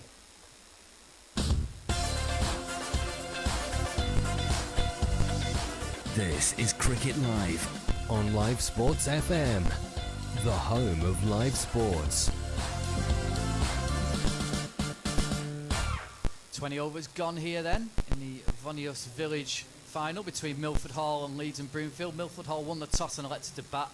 It's not gone so well for them, 59 for 5 so far. The men out, Tom Webb, LBW to Corey McCaig for 5. Dominic Afford caught by Alex Shabanyuk off the bowling of McCaig for 0. Aaron Afford bowled by Neil Dibben for 3. Stu Fazy caught behind by Chris Davis off the bowling of McCaig for 5. Daniel Betty, the captain, LBW to Neil Dibben for 13. Phil Cheadle's not out, 18 currently, 44. Mark Thompson 6 off 27. Bowling figures so far. Dibben, he's bowled out already, 8 overs, 2 maidens, 2 for 16. Corey McCaig 6 overs, 2 maidens, 3 for 25. Owen Matthews 2 overs, no maidens, none for 8. And Phil Semmens has bowled 4 overs, 2 maidens, none for 5. And Rich, a fairly serene passage of play, which I think Milford Hall will be pleased with, won't they? It's exactly what they needed. First, let me say, it is my pleasure First time to be with the Luke Edwards, a commentating luminary on Live Sports FM. No, it's really good to be here, isn't it? And it's the first time we've commentated together, and I do enjoy listening to you as well while we're well, thank you very much. while we're praising each other. Yeah, indeed. What a picture, though, this ground is today. It's worth asserting and reasserting, I think, through the afternoon, how much of an occasion this is for these players. And actually what a privilege it is for anyone to walk through these gates. Yeah. I was saying with Keith earlier, I've been privileged to work here from a psychological point of view with players. I've been privileged to be here from a member's point of view. I've been privileged to be here just as a spectator. It is the mecca of cricket for the world, and we should probably assert that to anyone who's listening to this. There are many cricketers who go through their careers without actually plying their trade at this ground. Yeah. These cricketers today have a chance to play at this most fated of venues, and I'm sure they see it as the privilege it is, Luke. Yeah, absolutely. And Leeds and Broomfield just going into a huddle. Again, just sort of maybe reiterating what they've already done and just wanting to push home that advantage. And you talk about a psychological point of view. I mean, for Milford Hall, psychologically, it was a massive blow for them. But drinks are always a dangerous time for batsmen because Cheadle and Thompson look well set. So, again, maybe the next couple of overs, they just need to play themselves back in. They've still got 20 overs. They've defended 188 in the semi, so they've got plenty of time. As I said to Rob before, they don't need to be heroes. They just play themselves in, and then it's sort of the last 5-10 overs when they go for it, don't they? I think you're absolutely right. And these batsmen collectively, Cheadle and Thompson, they have 25 from 72 deliveries as a collective. So that's just an indicator of how they are taking to task here. And I think that's really needed. I think the mission for Milford Hall is not to lose another wicket. Certainly not anytime soon anyway. We're halfway through the innings here. Half of them are back in the pavilion. That is not a good situation to be in any game of cricket, especially a final. So it's about re-establishment, playing themselves back in, as you say, Luke, and we're just exiting now the drinks break, and it looks like there's a change of bowling. Yeah, the captain's coming on. See. Mr. Scrivens. But it's been very tight, hasn't it, the bowling? Yeah, and the fielding. I mean, they've almost suffocated him in the field. They've hit some good shots, but there always seems to be a fielder there. And as a batsman, you must be like, what's going on here? I said to Rob, it feels like there's 20 men out in the field at the minute. Yes, it does. Because everywhere they seem to hit the ball, there seems to be a fielder there. And the nature of the field being so compressed is only enhancing that particular point. So, well made, Luke. Ed Scrivens then from the pavilion end. First time we're going to see some spin today. Yeah. Right arm around the wicket, bowls. Immediately cut away, but again straight to a fielder. Yep. He would have been pleased with that nice little cut shot, but again fielder just scampered round and there's no run. Nicely played, didn't force the shot, let the ball come onto the bat. Tried to engineer something, but good fielding. Bowls. Cheadle. Oh, is it taking it slip? He's gone. He's gone. Yeah, second delivery after the drinks break. We said they can't lose a wicket, and he just again tried to cut that one off the back foot, and it was a really smart catch. The one man at slip there takes it one-handed low down. Brilliant catch.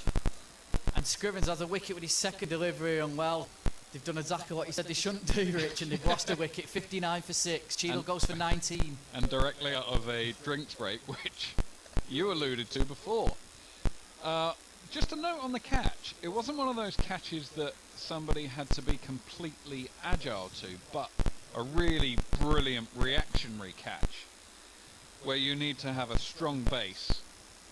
Throw your arm at the ball. If it sticks, you catch. Often it doesn't, and it bobbles out. But brilliant reactions there from the slip. Yeah. The only slip, I think, at that particular point. Yeah, he stuck out a right mid, didn't he? It was Clarence McKaig's been in the game so far. It's his brother now, Monty, who's just pulled off that catch, and he looked to the heavens, Cheadle, didn't he? Because he played a nice cut shot, and he went after that other one. And I think maybe in the drinks break, Cheadle was saying, like, I'm going to put my foot down. Yep. And here comes an interesting character, Harry Flowers, who's also semi-pro footballer at Southport. Is that right? Yeah, he played at Hereford yesterday, took one in the face, lost a couple of teeth, and now he's coming out to bat here at Lords. So you don't get many dual sportsmen nowadays, no, do you? You've got Dan Lincoln, who I was going to mention him. is at Berkshire. Spoke to Dan not long ago, actually. Do we know how Berkshire did in the final of the no trophy? But Steve Malone, he umpired it. Oh wow! But I can find out. But I'll send a 3-day final starts tomorrow. Right. I don't know who's in that. Yeah, Dan looking a very, very aggressive batsman. And a fine keeper as well. And a fine goalkeeper. Indeed. But yeah, you don't get many. Certainly who play at this sort of level of cricket and that level of football. So, where are Southport nowadays? What division? They're in are the they National League North. National League North. They've been struggling actually. Mm. Harry Flower's part of that defence, which you won't want reminding about. Centre back? It's funny because he played for Telford last year, and a couple of mates had messaged me saying he's used to being dismissed and he's used to cricket scores because Telford got relegated yesterday. Not yesterday, last season. The Scrivens bowls 2 Flowers and immediately drives that one and gets off the mark with a quick single. And I'm guessing Flowers is going to be quite aggressive here. I think he's just going to swing the bat. He looks as though he's very quick between the wickets as well. That was quite nicely played. And set off for a nice easy run to just nudge the scoreboard up to 60. They're not quite going at 3 and over at the moment though. But really that gets relegated into second place in terms of proceedings here. They have to keep someone in, and let that person look like Thompson at the moment. Strangled appeal there as Thompson's hit on the pad. And there's no run. I think Thompson's got to be the one who's going to stabilise things. And up to the wicket, he bowls. Thompson plays off the back foot. Yeah, it's calmly plays. Yeah, Thompson's played well again, and I think that bit of frustration for Cheadle, who was in, wasn't he? Same as Thompson now, and I think Thompson might just drop anchor and let Flowers try and hit the boundaries, and Thompson will pick up what he can. And plays this also very studiously back up the pitch, and there's no run. Yeah, successful first over then for the captain, Ed Scrivens. He's 1 for 1. Got that wicket off Philip Cheadle, caught by Monty McCaig. He'll have one more over of me, and then Keith Higgins will come in to join Rich. So in reference, Luke, to your point about Flowers giving this a dart, how do you take this? Do you say, Flowers, you go out there, you play with impunity, abandon, and some sense of recklessness and hope it comes off? Or do you ask him to play properly, watchfully, and try and retain his wicket? How do you play that? And say that Thompson is in the role of that watchful accumulator. How do you play it? I don't know. I'm guessing they might say that to Flowers, but he's down as Harry Edwards randomly on Play Cricket, but it is Harry Flowers. Grandson of Ron Flowers, of course, the great Ron Flowers. Goalkeeper. Your goal, yeah. Here's Semmons continuing from the nursery end, and that's left alone by Flowers. Is Ron Flowers a goalkeeper? Yes, he was, yeah. No. He was, I think, yeah.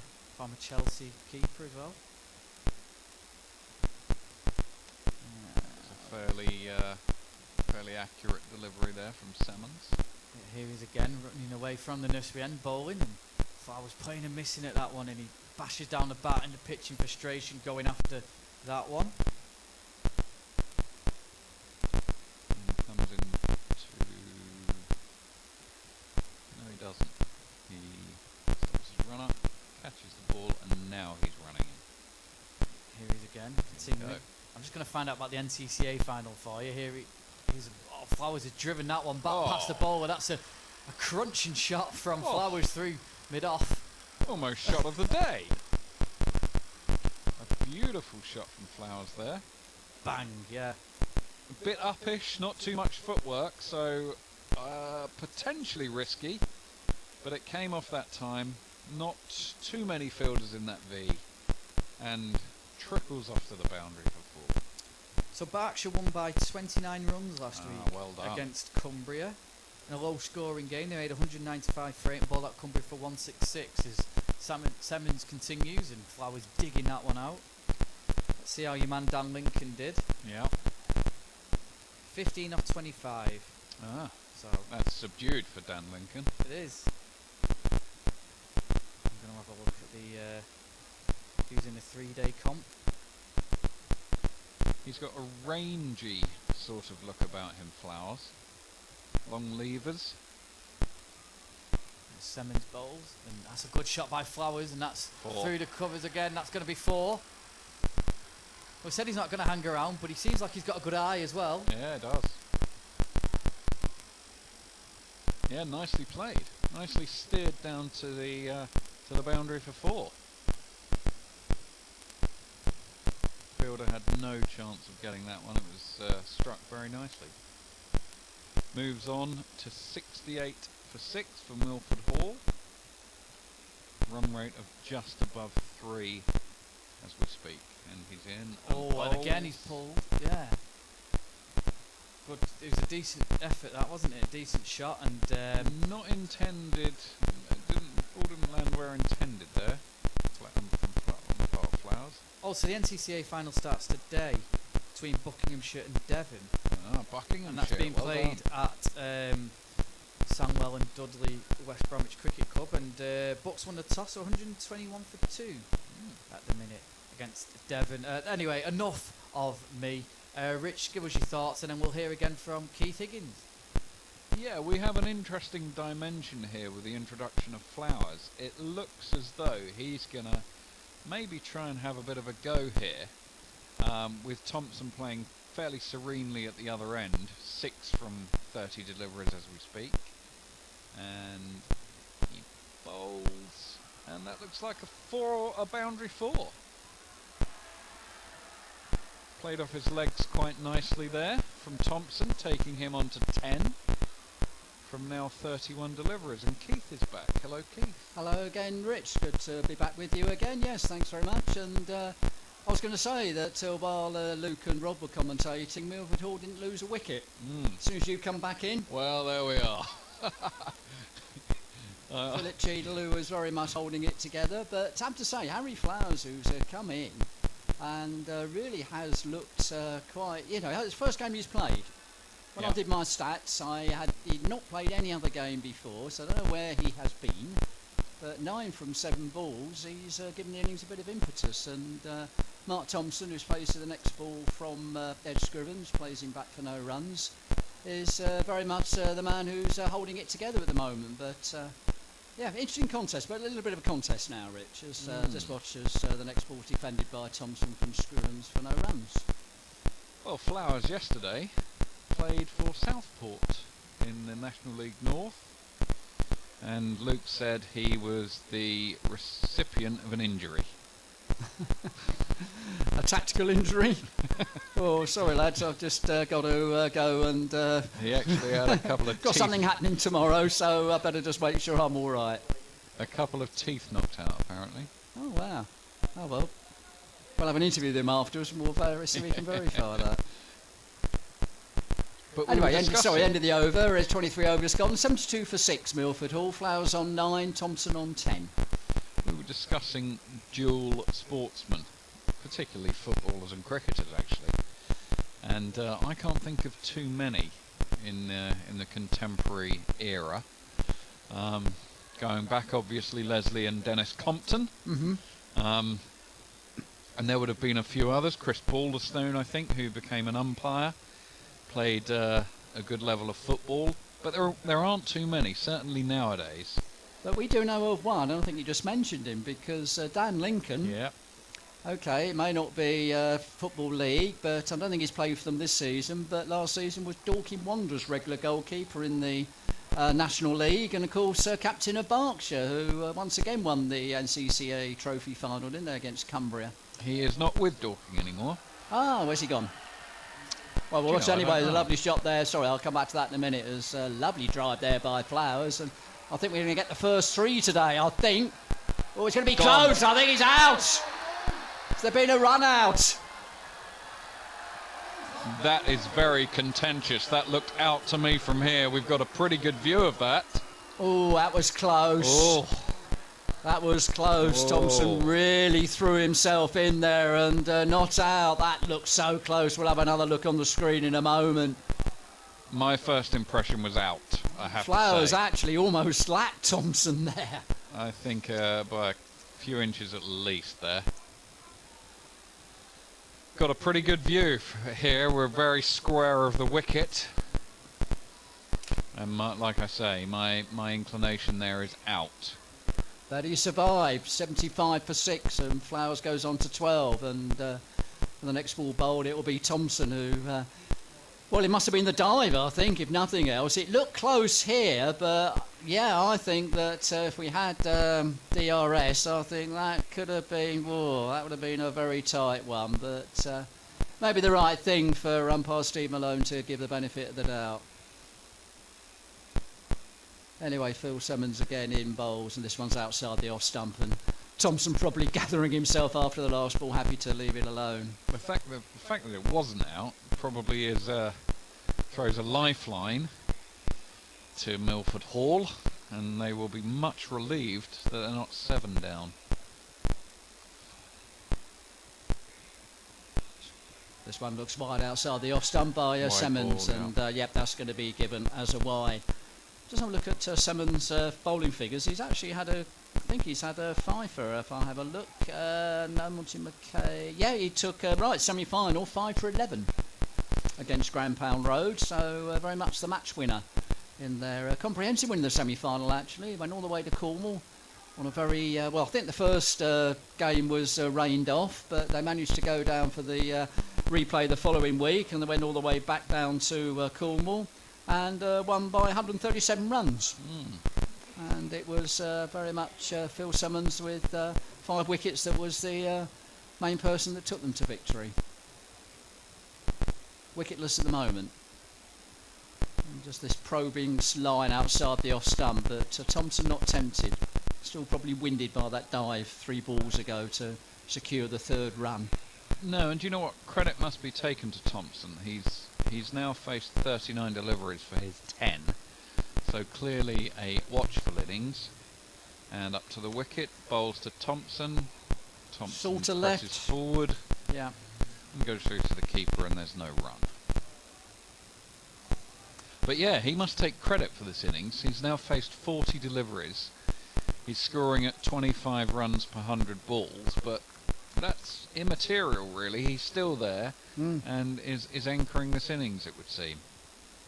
And again, quite happy to leave the ball outside the off stump. There's still plenty overs to go. We've just had the last ball, that's the 24th over. So 16 left. Milford Hall 76 for 6. Flowers on 12, Thompson on 10. And I mean, he looks quite capable. He looks as though he knows where his off stump is. He's not had many scares surrounding him, which would suggest he knows whether to play off the back foot or the front foot. And yeah, I've actually been really impressed. It's more of a test match innings, but that's what circumstances required. So you also have to apply the fact that he's been consistent and not been attracted by balls that he shouldn't be attracted to. And he's been consistent in this competition. He only played twice, both scores of 30. As Flowers launches the next ball, I think that's gone for 4. Lovely on drive there by Flowers, taking on the start of the next over from Ed Scrivens, and drove that beautifully on the onside. 2 fielders out deep, but bisected them beautifully, and it's gone for 4 runs, taking Flowers on to 16, 80 for 6.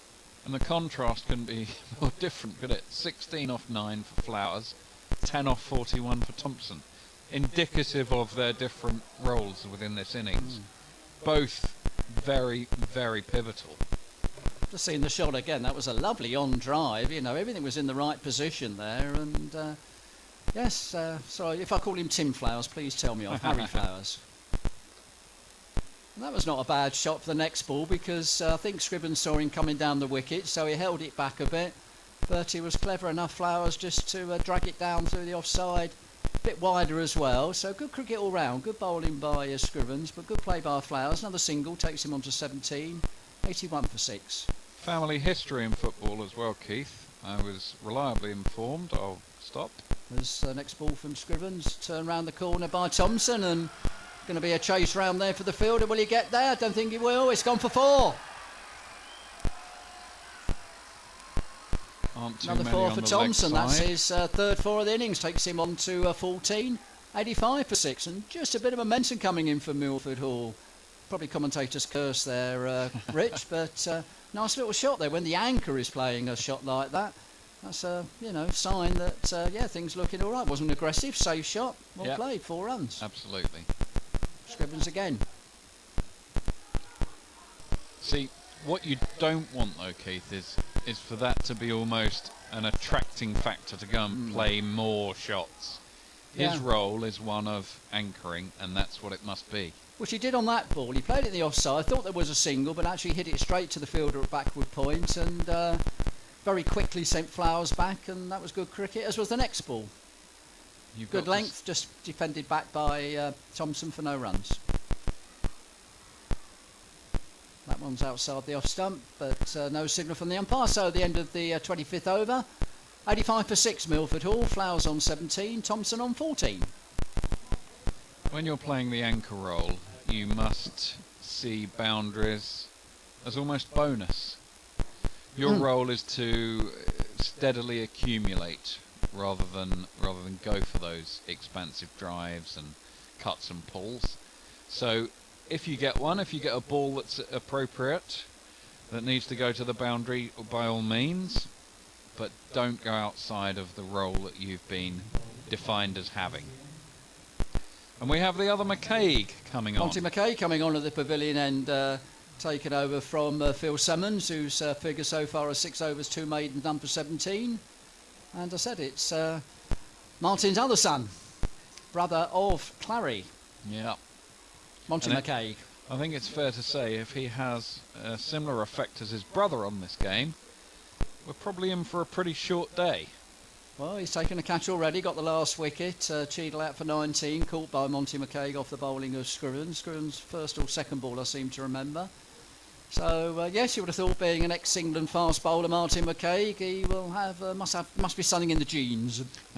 Wicketkeeper standing back, so I think he will be bowling reasonably quick for this level. He'll be bowling to Harry Flowers, who, compared to the score rate for him, 17 off 10 balls. So. Now this could be really interesting, couldn't it? Because if you've got a batsman who wants to take on the bowling, a new bowler coming in, we can watch this with interest. So the first ball he tries to attack, but he's hit on the pads and goes out for no runs. Because clearly Flowers is wanting to get on with it here, and they've got a few overs left here. We've got 15 overs, 14.5 to be exact, left in this innings, but he is really going for it. And to be fair, so far it's provided much needed impetus. So Monty McCaig again. Now that one looked quite wide outside the off stump, and as correctly predicted by your commentator, by the implied way I spoke, given a wide by the umpire. So another single, 86 for 6 onto the Milford Hall score. Extras now reaches double figures, which, sounds a lot in an innings of 86, Rich, but probably at this level in this competition, about average, I would suggest. Yeah, I would think so. McCagan again. And he really has gone down the wicket to him, but he's got to be careful. He went for the single, and was he right to be sent back by Thompson? Well, there was no run out, so I think he probably was. Hit it too hard, didn't he? Straight to the fielder at mid-off, and did slip a little bit as he turned. But they didn't like the obstruction of the field there, the fielding side. It did hit him, he was running back, but I think if you look at the screen, he was looking at the wicket. I don't think there was any intention of him. If he wants to run between the fielder and the wicket, then, I don't think that's... I can understand why there was some booing. Just watch, actually, there will be a replay of that. Just watch as the next ball, very similar, actually, except this time he does get the single. And the crowd having a go at him there, I think. Yeah, I don't know. I don't think there was anything particularly controversial about that. Flowers, by the way, has gone on to 18, 87 for 6, brings Thompson on strike. But it was almost a carbon copy, except this time he did go for the run, and he got it. Okay, turning Thompson as half-hearted appeal. Went down the leg side, but I guess it must have got a pad. So I see no signal, I'll get the word right in a minute, from the umpire. Obviously some deflection, but I think it was off the pad. So I think we'll call that an enthusiastic appeal, rather than one of great validity. Yeah, it wasn't quite the sort of voluminous appeals that we've had from Leeds and Broomfield today, and umpire certainly didn't agree with it, as the next ball, Thompson steers out into the offside for no runs. Okay, 1 ball left in his first over, 2 runs off it so far. Run rate has crept up, Keith. It's now 3.4. It was hovering around 2.7 not so long ago. Well, that's the impetus that Flowers has put in, as the next ball is rather edged on the offside by Thompson, but put a lot of effort into it, so gets the single. Alex Abanyuk, fielder there, took the most wonderful catch to get rid of Dom Afford earlier on, and restricted to a single, but it means that 89 for 6 at the end of... They got two. Yeah. Yes, of course, because Flowers is on strike, so they got two. So he's on 18. Thompson moves on to 16, and at the end of the 26th over, 89 for 6, Milford Hall. I picked up pretty quickly that Flowers is very speedy between the wickets. And to some extent, he's playing tip and run to some of these balls. Do we know what position he plays for Southport? No, I guess centre-back. Well, we'll check with Luke, who's very much our northern non-league football expert. But he is a relative of Ron Flowers, who I think is a goalkeeper. No, that was the one. That was Tim. Tim Flowers was a keeper. Ron was 1950s, 60s. I think he played for Wolverhampton Wanderers. Right. Quite an England stalwart. Okay. Now Tim may be related to Ron, but So if I he's got that related wrong. directly to Ron, then that's Ron's claim to fame. As he goes for the next ball, he's high in the air. Six It's going to be the first six. I think it is. It's the first six of the innings. He hit that many a mile. Beautiful shot on the onside. He took two paces down, really middle of that, Harry Flowers, and it sailed between the two fielders on the boundary. But quite a short boundaries here at Lewis today, and that was always six. Once the fielders, you could see the sort of resigned look on their faces. So Flowers on to 24, 95 for 6. What a key innings this man's playing. He comes down the wicket again, and he's gone. Caught and bowled. He's not going. No, he's not walking. He is now. Now, why is that? Did he think that Scrivens didn't take the catch cleanly? Well, he's walking off now. If he has gone, then he's out for 26. That will be 95 for 7. I don't understand his contention. It looked, from here at least, to be fairly conventional. Really did seem that he went down the wicket, straight back to the bowler, hit hard, but Scrivens was alert to it and took the catch and immediately threw the ball up, so maybe a little bit of frustration, but Flowers out for an excellent 24, but he's been caught and bowled by Captain Ed Scrivens. Milford Hall now 95 for 7. Top scorer currently? Oh, very much so. Yeah. On to, I said 24. 24 or 14 balls, 3 balls and 1 6. Well, what total do you think is possible from here, Keith? Well, I was talking to Rob earlier, and we at the time we said 3 figures will be good.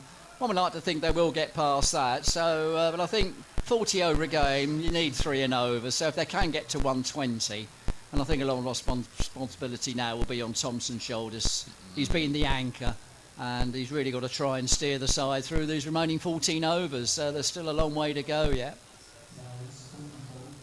And the new batsman is Alex Stenson, who played in the semi-final. That was his only game for the club in this competition. Scored a 4 not out, so hopefully he'll be looking to increase that and get an average. Well, maybe he doesn't want an average if he stays not out, but it's Alex Stenson who's joined Mark Thompson at the wicket.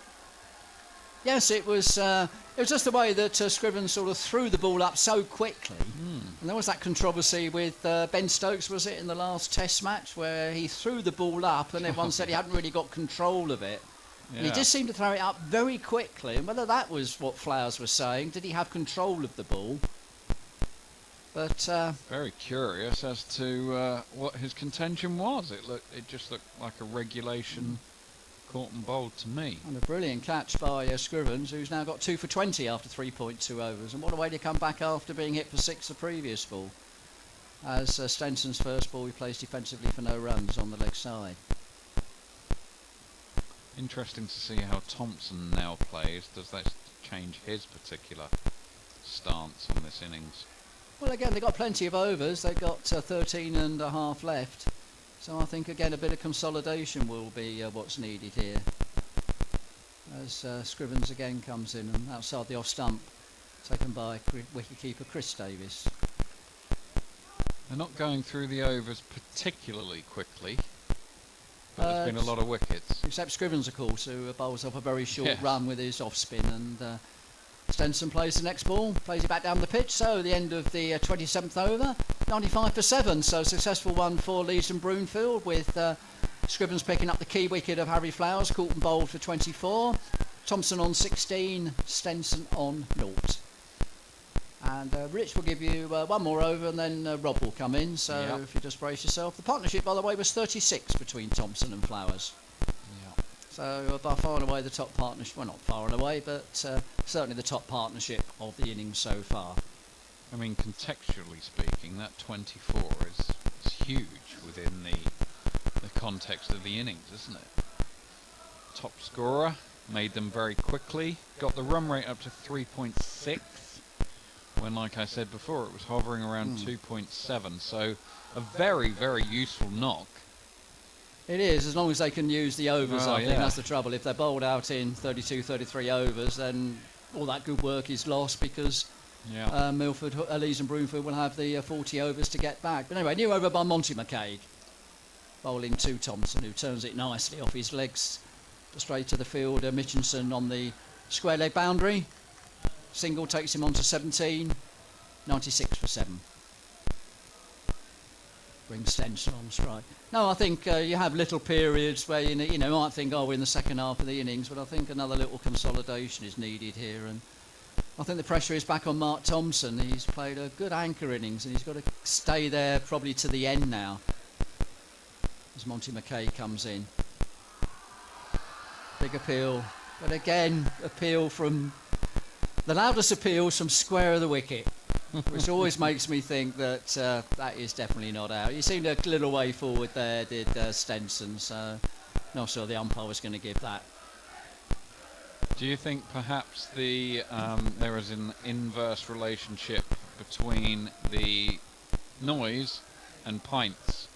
We shall see as the next ball is nicely played by Stenson, but straight to mid-on. No chance of a single there. It's George Davis who fields out there, who was very much was quoted in the Cricketer as their gun fielder, which I assume means their best fielder. Yes. But looking at some of the catches taken today, one by his brother, the wicketkeeper Chris, and Alex Abaniuk at slip, he's got some competition there. Not bad competition, as Stenson will get off the mark with a nice turn off his legs. And he should get 2 for this, as the fielder down there, Mitchinson's got a long way to come round. Does that successfully, but Stenson's off the mark. 2 runs to him. Takes the score on to 98 for 7. Nice shot, Rich, wasn't it? Nice turn off his legs. Yeah, it was. It was. Cricket has a very interesting informal nomenclature, doesn't it? It does, and you've got one more ball after this to comment on, as Stenson tries to pull the next ball and gets it right off the toe end of the bat, but managed to place it so he gets another single, takes him 3. 99 for 7, so your last chance for a comment before Rob comes in. Well, Might come back a little while later, but just while you're here. I hope I see the 3 figures come up. Well, one more 99 ball, for let's 7. see. There we are, let's see if Rich can get the 3 figures up. Let's see. McKay comes in for the last ball of the over. No, and he can't. No, it's not the case. Straight to Fred Roberts, who's got rather nice long hair under his hat there as it goes straight into the covers. So no runs there. We've had 28 overs, which means that there are 12 left. Milford Hall 99 for 7. Thompson on 17, Stenson on 3. And just while Rob settles in, just a chance to quickly run through the scorecard. Tom Webb, LBW to Clary McKay for 5. Don Moore, Afford, caught Alex Abaniuk, bowled Clary McKay for 0. Aaron Afford, bowled Neil Dibben for 3. Phil Cheadle, caught Monty McKay, bowled Ed Scrivens for 19. Stuart Fazy, caught Chris Davis, bowled Clary McKay for 5. Dan Betty, LBW to Neil Dibben for 13. And Harry Flowers, caught and bowled Ed Scrivens for 24. And extras the moment on 10. So, welcome back, Rob. Coming in a minute as we just watch the next ball, which is swung behind square by Stenson, but didn't really connect and go straight to the fielder, Owen Matthews behind square for no runs. Yeah, I think when we last spoke, we were wondering if we would have another stint together, but it looks like we have. And your comment on how well Milford Hall are recovered after the next ball, which will bring up the 100 for the Staffordshire team as Stenson turns it down to a deep long leg for a single. Takes him on to 100. Yeah, 100 for 7. They've done well to stretch this to 100. At one point, it looked like they were going to be rolled over sort of 50 or 60, but particularly with Thompson and with Flowers, it was a shame Flowers' demise in that last over. As Thompson turns the next ball quietly into the leg side for no run. Yeah, I mean, although he is out now, that was an important innings by Flowers. It did need someone, he got the anchor in Thompson, and obviously it's important now that Mark Thompson stays there as he faces the next ball. Tries to double it into the offside, but Stenson probably quite rightly says no, and they don't go through for the single. But yes, there's still, I think, a little bit of consolidation. They've still got 11 overs, and I think the main thing is use those 40 as he plays and misses outside the off stump at the next ball and taken by wicketkeeper Chris Davis. So just a slightly quieter period at the moment as Scrivens comes in for the last ball of his over. And again, both batsmen think about the single, but Roberts is there quickly and there's no run. So, end of the 29th over. 100 for 7, Stenson on 4, Thompson on 17. Just the one run off that over. Scrivens 5 overs, no maidens, 2 for 21. Yeah, we were hoping for a bit of fireworks from Flowers after that 6 that he launched over the boundary. I don't know, it was quite controversial. He didn't seem to want to go the next ball though, Keith. I don't know what your take on that was. Well, we've only got 2 takes on it. One was whether he felt that, because I mean, first of all, was it a clean catch? In other words, was it a bump ball? I don't think it was, looking at the replay. So whether he was mindful of Ben Stokes in that last Test match against Australia, the one where he threw the ball up very quickly and decided it wasn't a clean catch. Come back to that in a minute. Watch Monty McKay come in, and Stenson keen to get the single, but didn't really middle it, and it's good follow through by McKay, so there's no run. So that was just my take on it, that he just wondered whether had he taken it cleanly. In other words, he threw the ball up too quickly. It may simply have been pure frustration, because I think he was on the charge and just upset with himself. Yes, he'd hit 6 the previous ball, hadn't he? So whether that was his frustration that he felt that, I'm on top of this bowling, but a good innings. As McKay comes in, Stenson, quite tall, stands aloft and plays it quietly into the offside for no runs. Yeah, I think Luke was must have been telling you, Rob, or maybe Rich, that apparently Harry Flowers played football yesterday for Southport. Ah, is that correct? Yep, Luke's nodding, so yep, and apparently picked up an injury.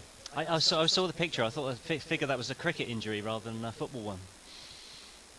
What as the next ball's wide outside the off stump, but not wide enough for the umpire to give it as a wide. Stenson did try to play it, but he didn't get a touch, and there's no run. Yeah, and the Leeds and Broomfield guys in the party stand in full voice now, so I think willing on their team to just take these final few wickets.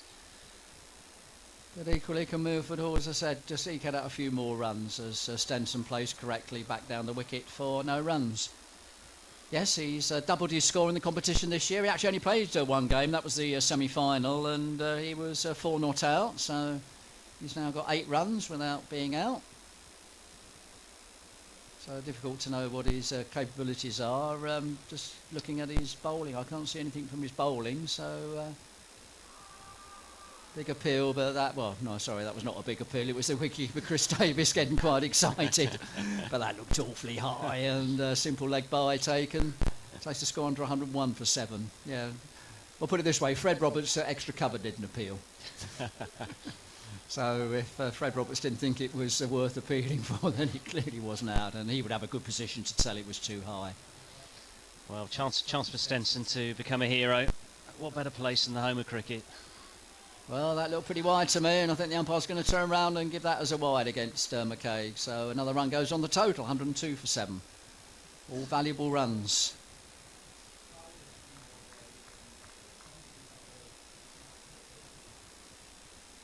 Monty McKay, because of course he's got Clary McKay, who's still got 2 overs left if he wants to bring him back on Ed Scrivens.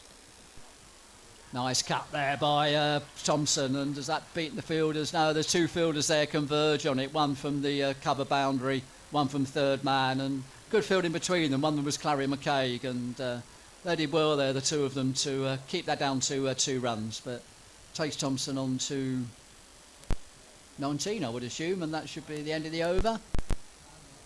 I'm hoping that the scoreboard will update itself. It's a bit slow at the moment. I think that's 104 for 7 at the end of the 30th over. Thompson on to 19, Stenson on to 4. And that's the end of McCaig's third over. None for Monty McCaig, 3 overs, none for 11. I think the other McKay's caused himself a bit of an injury there, diving to get that ball. He seems to be struggling a little bit on the outside the boundary. He is, yes, and given he's got 2 overs left, you're right, well spotted, Rob. Yep, he's all right. If he does one of his golf swings like he did to us earlier, we know he's all right, and he's jumping up and down. I think he'll be okay. So we're into the last quarter of the innings, and Scriven's coming to bowl his off spin. And we'll bring Luke Edwards back in either the end of this over or the next one, but I'll stay with the commentary for now as Scrivens comes in again. Cut nicely behind square and very nicely cut behind square there by Thompson. Takes him on to 19, 105 for 7. Just pushing the odd single now and then. That's what you've got to do as the anchor, isn't it, Rob? You know, not to be totally scoreless, but pick up some singles now and then. The Stenson plays and misses at the next ball that's just dug in outside the off stump. Scriven's getting through his overs very quickly. 2 for 22 so far, or 5.5 overs. Nice shot by Thompson, but I don't think it's going to. He didn't quite time, and he won't get to the boundary. And a little bit of relay fielding that was actually a little bit unnecessary, I think, and it's actually given another run to Milford Hall. Did they get 2 or 3 for that? Because the fielder running round, I don't think he actually needed to sort of relay it, and it caught Clary McCaig out a little bit. We've actually picked up an extra run, so Thompson on to 22, 108 for 7. So actually that bit of fielding cost them an extra run, which I'll ask you to comment on it, Bob. And in fact, the fielding from Leeds and Broomfield has just suddenly gone. I won't say to pot, that's a total lie, but Alex Abaniuk there misfielded a ball that came straight to him. So another single takes Stenson on to 6, 109 for 7. Perhaps end this over, Rob, while I bring Luke in. Your comments on the fielding we've just seen, because it hasn't been quite as good as it has been. So I'll let Rob Ettridge comment on the fielding he's just seen for Leeds and Broomfield. And if he's listening, hopefully Luke Edwards will come and take over the commentary. Yeah, it's been interesting because the intensity of the fielding early doors from the Leeds and Broomfield guy was amazing. It took a couple of superb catches, and the ground fielding was sensational. But just literally in those last 2 balls there, as Keith mentioned, there was some sort of dodgy relay going on in the outfield there, which was not required. And then the next ball just went straight through the other guy's legs at backward point. It's those little moments, though, and I think from a Milford Hall point of view, that's what they need. Eke out every run here and hope they can get somewhere near 150 if possible. Just give them something to bowl at. Yeah, it's a hot day, so it's a hot day, so maybe that's just catching up a little bit now with Leeds and Broomfield out there. But welcome runs for Milford Hall as Phil Simmons has come back on for the nursery end bowls. She's played back to him by Stenson, a nice forward defensive. And yeah, Flowers was the danger man, wasn't he? Because he was going well, a few lusty blows, and then that caught and bowled, wasn't it? I think they would have been pleased to get rid of him, because if he was scoring really quickly, and if he'd have got up to 30, 40, they would have been at 150 at no time as Simmons bowls, and off the back foot, fielded at point, no run.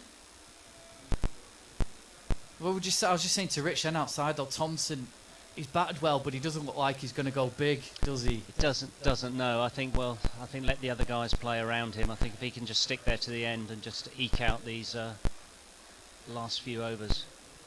Yeah, Simmons bowls. It's just played back to him by Stenson. Yeah, Harry. Sorry.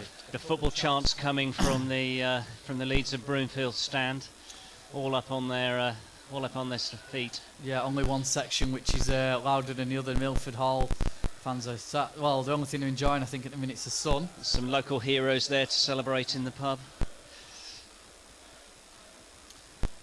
Simmons bowls and playing a miss, and he's got an edge in it. I think it's going down to the boundary towards the pavilion. Third man runs round and pulls that in. An agricultural swish at that and just slice past slip. Just one though, 110 for 7. Yeah, Harry Flowers got 24 off 15, 3 fours, 1 6. So you feel another. He could have easily just added another 25 to his score in no time, and all of a sudden, Milford would have been really back in the game. Semmens bowls, and it's just nicely played by Thompson. He's going to get a single. This is good from the guys at the moment. If they can just, eke out 3 or 4 Yeah. runs per over here. I think the disappointing thing for them is the last 2 or 3 partnerships they've got in, and then they've got out just when they're getting in, and you think they're set, and you think this is it. There's going to be a big partnership, but then they just get out, don't they? Semmens in again bowls, it's driven off the back foot, doesn't quite get hold of it, and we've still got 2 overs left from Clary McCaig to come back potentially. Yeah, although he looking for his dived. fifer. He dived before, didn't he? And he was just feeling he's flexing his knee when he got up, didn't he? When he was fielded on the boundary. So I think he's all right though. Unlike me, he's got youth on his side. Recover from those falls a little bit easier. ended that over then. And Nelson 1-1-1 for 7. And you're listening to Live Sports FM here at the Voneus Village final. Milford Hall won the toss and decided to bat. In lots of trouble, 111 for 7. Thompson currently 23 not out. Mark Thompson and Alex Stenson 7 not out off 23. Stenson Thompson goes for a big slash there. It's just one bounce down to the fielder. And there's 3 for 1. You can get in touch with us as well. We're on Twitter at Live Sports FM. We're on Facebook as well. Let us know where you're listening to us. That's the next delivery from the spinner and the captain. Scrivens, who's just played out there for no run. Scrivens has bowled well, 2 for 27 so far off his 6.2. Right, I'm over. Oh, he's straight to the fielder out. Tried to sweep it away, Stenson, and straight. He picked out the one fielder on that in that area. He was in a short mid-on, and the catch was taken. Yeah, it was a rather agricultural heave into the leg side and straight to the short mid-wicket. Yeah, good catch by Roberts there, who's been a bit of danger in that artificial wicket, but he didn't have much to do there, just took it low down to his left, and the 8th wicket goes down for Milford Hall. They are 112 now for 8. Yeah, critical thing is just use up the overs here. I said that to Rich outside, if they can get through their 40 overs and just see where they are, but it's looking unlikely now. They've only got Christine and Rob Firth. As I say, didn't last long in a semi-final. Rob Firth was out first ball. So yeah, they just need to stay in for Thompson now. Thompson maybe does need to try and get a few lusty blows. But yeah, you feel like that's the last remaining partnership for. I feel that's the last remaining partnership now for them.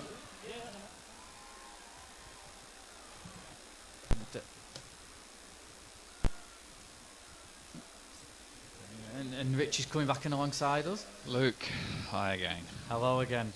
You feel that's the last remaining hope, that partnership, wasn't it?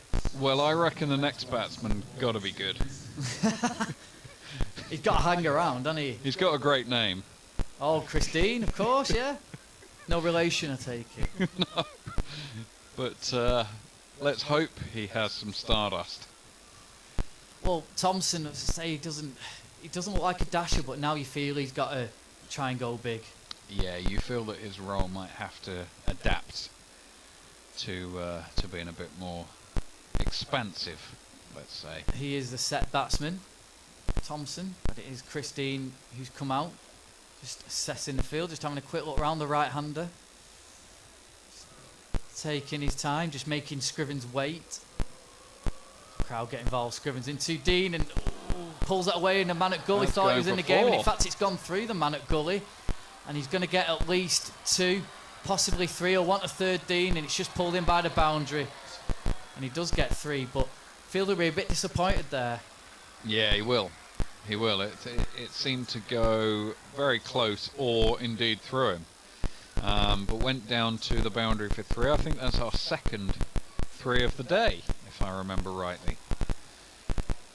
The run rate has stayed fairly constant over the last 10 overs or so, which is a good sign. Here's Scrivens bowls.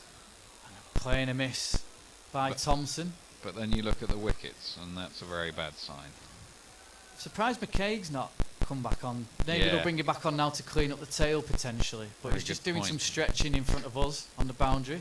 Swept away nicely by Thompson. Fielder gets a hand on it, which takes the sting off it. They'll get at least 2, and I think it'll only be 2. Dean's wanting another one, and in fact they are going to come back for a third, and that's good running in the end.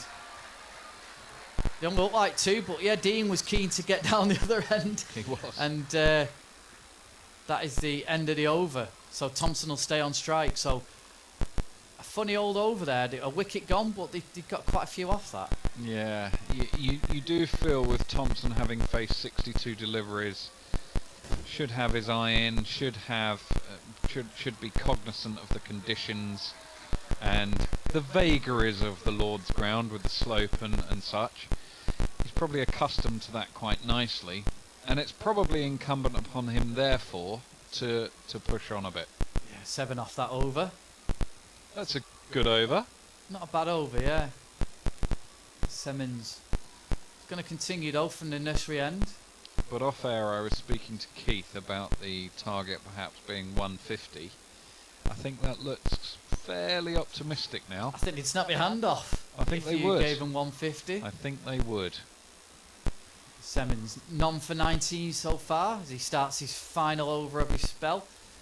Here he comes and bowls and playing a miss down leg side, but it's going to be a wide. Wide ball. Well, they're only 31 away from that 150, so there is a semblance of hope at least. Yeah, he's still got 7 overs. Yep. They'd need to be going around just below 4 and over for that to occur. We'll have an extra ball as well as Semmens bowls. That's guided down to point and there's no run.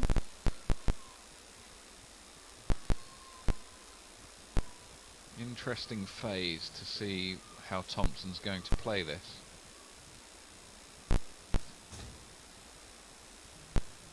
Does he let a 9th wicket fall before going for it? Just goes for a quick single there. In comes Fred Roberts. Oh, and Oh, it's an overthrow. overthrows. Buzzers. Roberts holds his hand up in apology there, but yeah, we were saying how well they fielded, but a couple of sloppy overs now for Leeds and Broomfield. Yeah. Maybe they're enthusiastically going about their business is almost pushing toward over-enthusiasm to take the wickets, which is leading to some mistakes. Semmens in bowls and cut away and past Four. the fielder. It's a decent shot by No. Thompson. McKaig's going to come round and field that just in front of us. And it's 2 more to the total. And Thompson's maybe not going to deal in boundaries, but he's certainly going to deal in 2s and 3s. It's very nicely played, wasn't it? Cut down to the just backward of square. He's one of the few batsmen, apart from the odd play misses, look comfortable, apart Yes. from maybe Cheadle, who were Yep. disappointed to get out, and Flowers. And nicely played again by Thompson, just flicking this one away, wristily. And the man from deep backward square runs in off the boundary and is just a single, which means that Chris Dean will just get to face a couple of deliveries. I think that was good batting because he turned a pretty decent delivery into a leg side single. And yeah, it's that type of invention that's probably going to be required to push their score on. Yeah, 32 off 66, Thompson. Dean's got 3. He's about to face his second ball.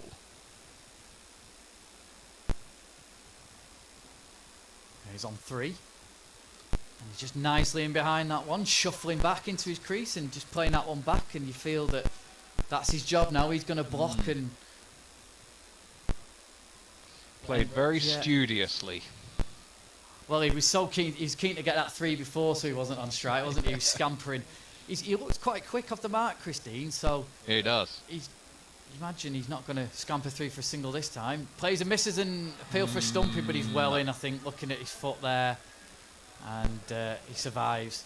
So 124 for 8 at the end of that over. His foot never moved out his crease there. No. At the end of another over. So I'm going to ask you the question, Luke. What do you think a realisable total could be for Milford Hall? What's realistic? Well, like you say, the 25 away from that 50. If these two can stay together, Thompson nurdles it around. They've still got 6 overs. So if you take 6 off each over, you've reached over 150. I think if they can get to 150, 160, they have got the bowlers to potentially defend it. They'll have to do very well, of course, but if you'd have offered them that at 33 for 5, they'd have taken it for sure. Might we then have a low-scoring thriller on our hands? Low-score ones are always seem to be the hardest ones, don't they? Because you don't know whether to stick or twist, do you? And sometimes you go after it, and that's when you lose wickets. Here's Scriven starting a new over.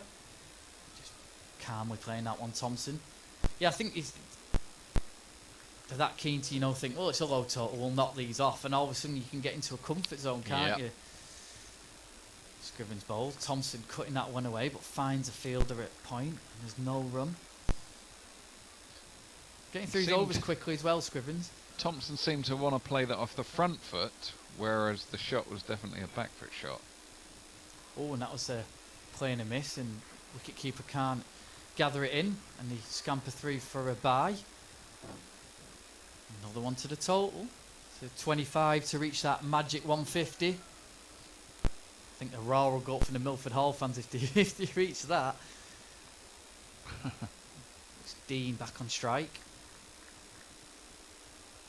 To face Scrivens. Forward, nice defensive shot by Dean, and then just plays it to the wicket keeper. Now for a number Chris 10, Davis. he looks fairly technically adept. Got a good forward defensive, hasn't he? Good stride forward. Yeah, he pressed forward far on that particular defensive shot. Stymied any spin that could come on the ball, didn't he? That's fired in quicker and left alone outside off stump. And a wide given offside wide. Well, every little thing counts, doesn't it, at the moment with this sort of total? Well, yeah, we've just seen a replay. Yeah, it nearly went off the strip. Dean driving nicely, and he's going to get a single. Now that doesn't look like the technique of a number 10 to me. No, where's he been? I don't know. Very nice weight transfer on the shot there. Well, I think Thompson patted him on the head at the end of the first over, and I think it's just a case of, look, just stay in, leave it to me. And they've got to go, Dean wants to run. Yeah, Dean wants to get off strike, and he's got to scamper back to non-striker's end. And that is the end of the over. Yeah, you can see why Dean wanted the single, because then obviously he won't be facing. But, yeah, scampered back, and Scrivens has finished his spell. A very good spell at that. 8 overs, no maidens, 3 for 35 in the end. So just nudging up now to make 150 a more realistic prospect. You have to feel, though, that another wicket would severely hamper those chances, but these two at the moment looking in pretty good shape. Monty McKay's continuing from the nursery end, or he's back on at the nursery end, and Clara McKay's just stretching in front of us, so it looks like we may see a McKay double salvo. Indeed. Yeah, Clary McKay had that very, very impressive opening spell, didn't he? Spells of the sort that lead you towards potential man of the match. And he's up at the wicket now, and he bowls. Down the leg side and a wide given, ball. yeah. Bit of a...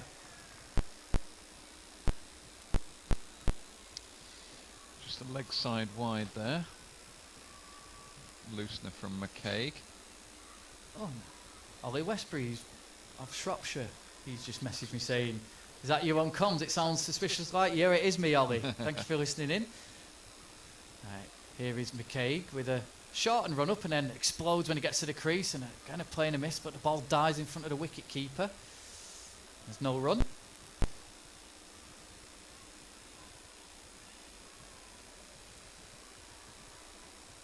Is that indicative of the pace on the wicket, do you think? Pace in the wicket, I should say.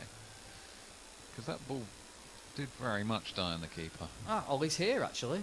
Don't know where he is. I'll get him to come up and say hello. And That's nicely flicked away by Dean. Wants a quick single. There's a throw to the non-striker's end, and bowler wasn't there, but Dean gets through for another single. Just nudging that total up. 21 away from that golden 150 figure that looked so elusive not that long ago. And McCaig into his run-up. Yeah, here he is. To Thompson. Oh, it's flicked up in the air. Can the fielder get there? Oh, brilliant catch. He went for it one-handed. Lost it momentarily and then got it a second time round. Fred Roberts, take a bow. There's been some brilliant catches today. It looked like he wasn't going to get it, but when it's your day, it's your day. Yeah, he did a bit of a juggling act to take it, but very nicely taken at the second attempt. And we have Thompson trudging off. Stayed around for a bit before trudging off, but he is now dispatched himself to a lusty round of applause from the Milford fans over in the Warner stand for a well-played innings. Yeah, didn't quite 32. see the ball for the replay. Just saw the aftermath of it, but it looked like it just stuck a little bit. He just kind of half checked the shot, didn't he? And it looped up in the air. Yeah. I think he thought he got away with it, and Roberts did juggle it slightly. Threw the shot a little bit early. Be interesting to see the second innings, because we only have an indication of how the wicket's playing via how this team's batted, and the old adage of judge a wicket when both teams are battered on it could be an interesting prospect for us and the listeners for the second innings. Yeah, so the last man then, Rob Firth, is coming out. As I say, in the semi-final, he didn't last long, so this might be over fairly soon. The cameraman's out there with a rather extravagant. It looks like he's going to take off in a minute. He's got looks like a jetpack, yeah, strapped to his back. I bet Firth has never walked out to the wicket before with a bloke with a jetpack following him. I never thought I'd say that today. But an appropriate time to do so. Has that happened for any other batsman, or is it just him? I haven't noticed. Oh, was it? Oh, right. Oh, okay. I thought it was just for him. Maybe it was a Rob Firth documentary or something, and they're following him out. So that 21 needed for the 150 looks a little more distant than it did a ball ago. Here's McCaig into Firth. He's playing Well that played. defensively back to the bowler. Rob Etheridge just doing a nice defence. Do you play it like that, Rob? Yeah. Smile and a nod.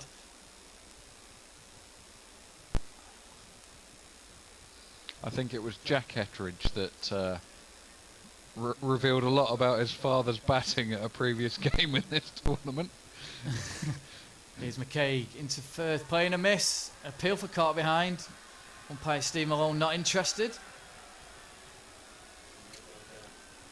Ooh, we had a little go at that one outside off stump Firth, but didn't get an edge on it. I think the comment was, if my dad goes out there, you can probably start your car, which I thought was very, very, very undue. Does that mean because he's going to hit six and he might hit it, so you've got to move it? Firth leaves that one alone outside off stump. And a wide signal. So 130 for 9. That's some political spin you've done there. Well done. He was actually praising his father's batting. Yeah, move the cars because he's going to hit it towards a car park and you're going to damage your car, so move it. The psychologist thinks it was pejorative, but hey. Oh, it's down the leg side and another wide. There was a half appeal again, and I think Firth will be happy with it. I think Milford Hall will be happy if they get up to 150 just to spray it around a bit, McCaig. So, a long over. He's into his 9th delivery of this over now. Yeah, Monty doesn't quite have his radar on at the moment. Here he's into Firth. He's nicely flicked away by Firth, and he's going to get 2. He's going to come back for 2. Is he? No, he's turned back, and there's a misfield. Well, it was a bit of comedy there. Firth wanted a second. Dean sent him back. McCaig misfielded, and they managed to get through for 2. And then we're going to see the other McCaig. Would have been churlish to go for 2 there, wouldn't it? We're going to see the other McCaig brother. Yes. Possibly. I bet number 10 and 11 are looking forward to facing him. Although, I will say, 10 and 11 look pretty comfortable. Techniques look good. Yeah, here's Clary McKay coming back. Looking to finish off the innings. He's taking his white sun hat off and handed it to the umpire. He's just marking out his run up. The crowd are sounding well oiled now. I did say to Keith, I wondered if there was a relationship between crowd noise and consuming of beer. Well, we mentioned before, me and Rob, about the crowd catch, and it was a 5-pint in crowd catch because he thought it was a good catch, and it was clearly a bump ball. Yeah. Interesting times in this Voneus, if that's the way to pronounce it. It was Voneus, wasn't it? Voneus, That actually sorry. is how the announcer said it before. We've been saying it wrong. Here's McKay, first delivery, play and a miss. I would Slashed think that that would by be close first. to a wide, perhaps. No, I got that swung well away. wrong. Nice delivery. If he swings that into the stumps, I think Firth had it. If I'm honest, looks Some seriously really good impressive, shape McKay. on the ball Yeah. there. Some nice swing. You wonder if he plays for any sort of minor counties or NCCA, or if there's any counties looking at him. Here's McKay in bowls, and Firth, nice shot, pulled away there. Gets off strike with a single. Played that really well, actually. Yeah. Nice pull shot. Not a lot of foot movement, but Almost a checked pull. But maybe cognizant of the fielder down there square. Deep square.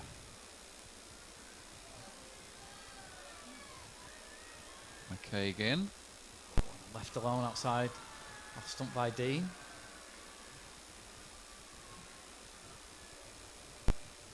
Oh, yeah, half leave in the end, looking at the replay.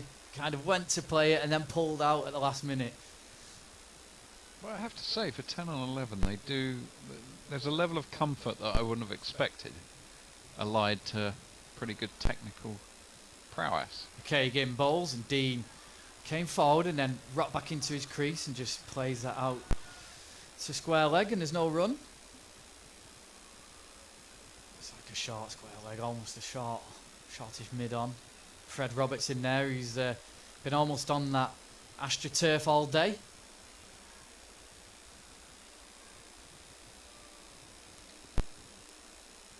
Here's McKay bowls. Dean again shuffles back and just flicks that away and gets a single. 134 for 9. Again, it was an appropriate shot for the ball, and with number 10 and 11, Yeah. you often think that they're going to get, shall I go forward, shall I stay back, shall I defend, shall I attack? They often get that really wrong, which leads to their demise, but these two look alright. McKay bowls, and it's a full delivery, half appeal there. McKay arms outstretched and nothing doing, and that is the end of the over. And these two now probably just want to see 3 to 40 overs. They've got 3 overs to do it, see what they can get.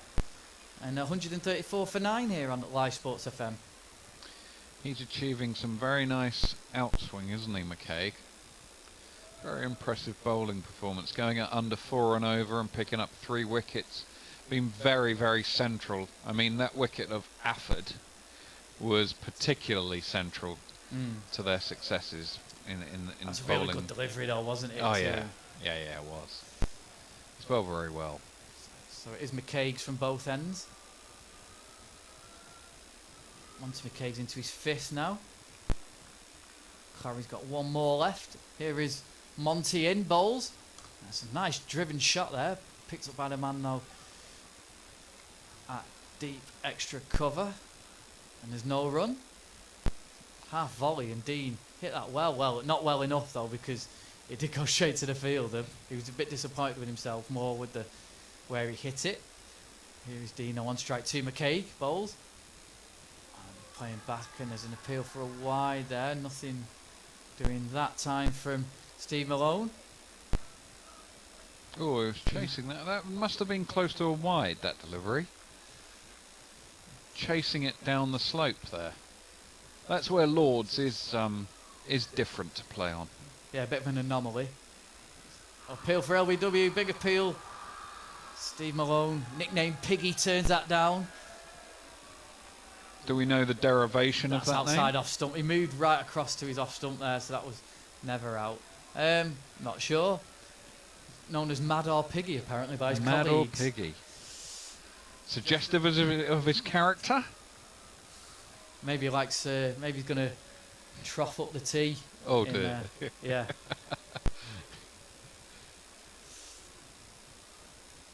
Here's McKay again in bowls. Left alone outside of stump. That time it is a wide, signalled by Steve Malone.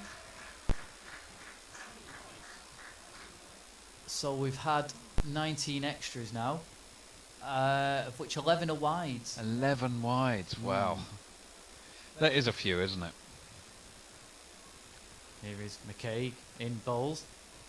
Nicely guided away through that vacant slip area. Down to third man for a single by Dean. He was on to 7.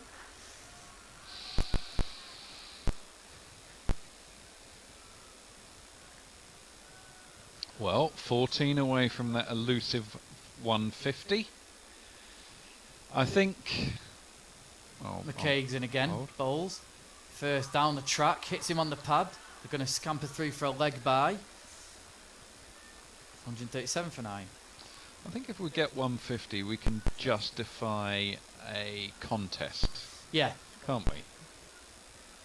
Like you say, one of those middling scores where do you attack it and then blitz it from the off and get it over with, or do you actually play proper cricket?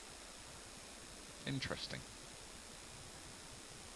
down Wide. leg side again. You heard McKay go, oh, in Yeah. frustration there as he sprayed that one down leg side. And well, he likes his 9 and 10 ball overs here, McKay. does. He had 8 in the last over. He's up to 8 now. Yeah. Or he will be after this next delivery. And another one added to the total, 138 for 9. And every little run has to be encouragement, doesn't it, for the batting side here? Play and a miss. And that is the end of another long over. 138 for 9. And plus, the Milford Hall lads have seen how the pitch is playing now, haven't Yeah. they? So they'll have an idea of who to bowl. They'll see how well Scrivens is bowling. As I say, they've got 4 spinners in the team. So I'm not sure what Harry Fowler's at bowls, if he does bowl. But again, they could, if they keep the scores tight and the overs tick away, that's all of a sudden, not panic sets in, but Leeds think, do you know what, maybe need to hit a boundary, that's when you get the wicket. Yep. Yep. So 2 overs left, 12 to get for that 150. Clary McKaig, What do you think? it's a Firth. Well, he plays and misses that one. I'm not passing comments till the end of this over, because this is Clary McKaig's last over. Right. Oh, look at the swing on What that. a That was lovely Jimmy Anderson-esque. delivery. Yeah. Wow. Now that's a bowler that Nobody's laying a bat on that. that sort of delivery should be seen at higher levels. That Well, was, that's what I'm saying. I'm wondering if he's playing at NCCA No, level, you're or if right. he's been scouted by a county level, because Yeah. he looks a seriously good bowler. Yeah. Again, playing a miss at that one. That was a fuller delivery. No, I'm sounding like Mark Nicholas. I know you look like him, but I'm sounding like him.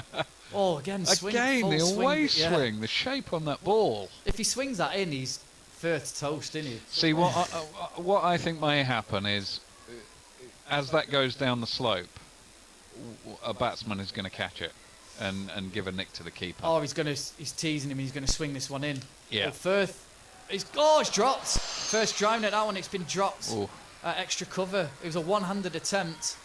Maybe should have gone for it two-handed. Yeah, Firth swiped at that one, and do you feel maybe 2 hands there? Yeah, bit of a hoik in terms of the shot. There was not much footwork there, but yeah, fielder will probably be disappointed he missed that. Probably 2 hands would have been. Yeah, I agree. He's got off strike though. Gets Dean back Yeah. on strike. He'll probably be saying thanks very much. Plays that one nicely back to McKay. McKay can't field it though, and picked up by the man at mid-on. No run. So they've got 2 more balls to survive of Clary McKaig. What do you think the pace of McKaig is? That's grab about 85. 80, 75, 80 he thinks. He's moving it in the air as well. So defended by Dean again off the back foot. Yeah, we haven't got the speed gun, have we? I mean, if he put 5 or 10 miles an hour on that, with that level of away swing, that would be a very, very difficult prospect for most batsmen. The first of our special guests have just arrived in the studio.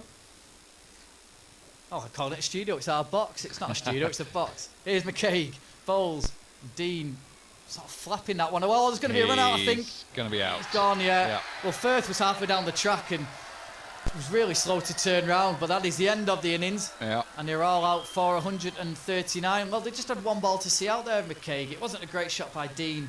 Firth charged down the other end and was quite slow in turning back as well, and a bit of a calamitous end to a calamitous innings.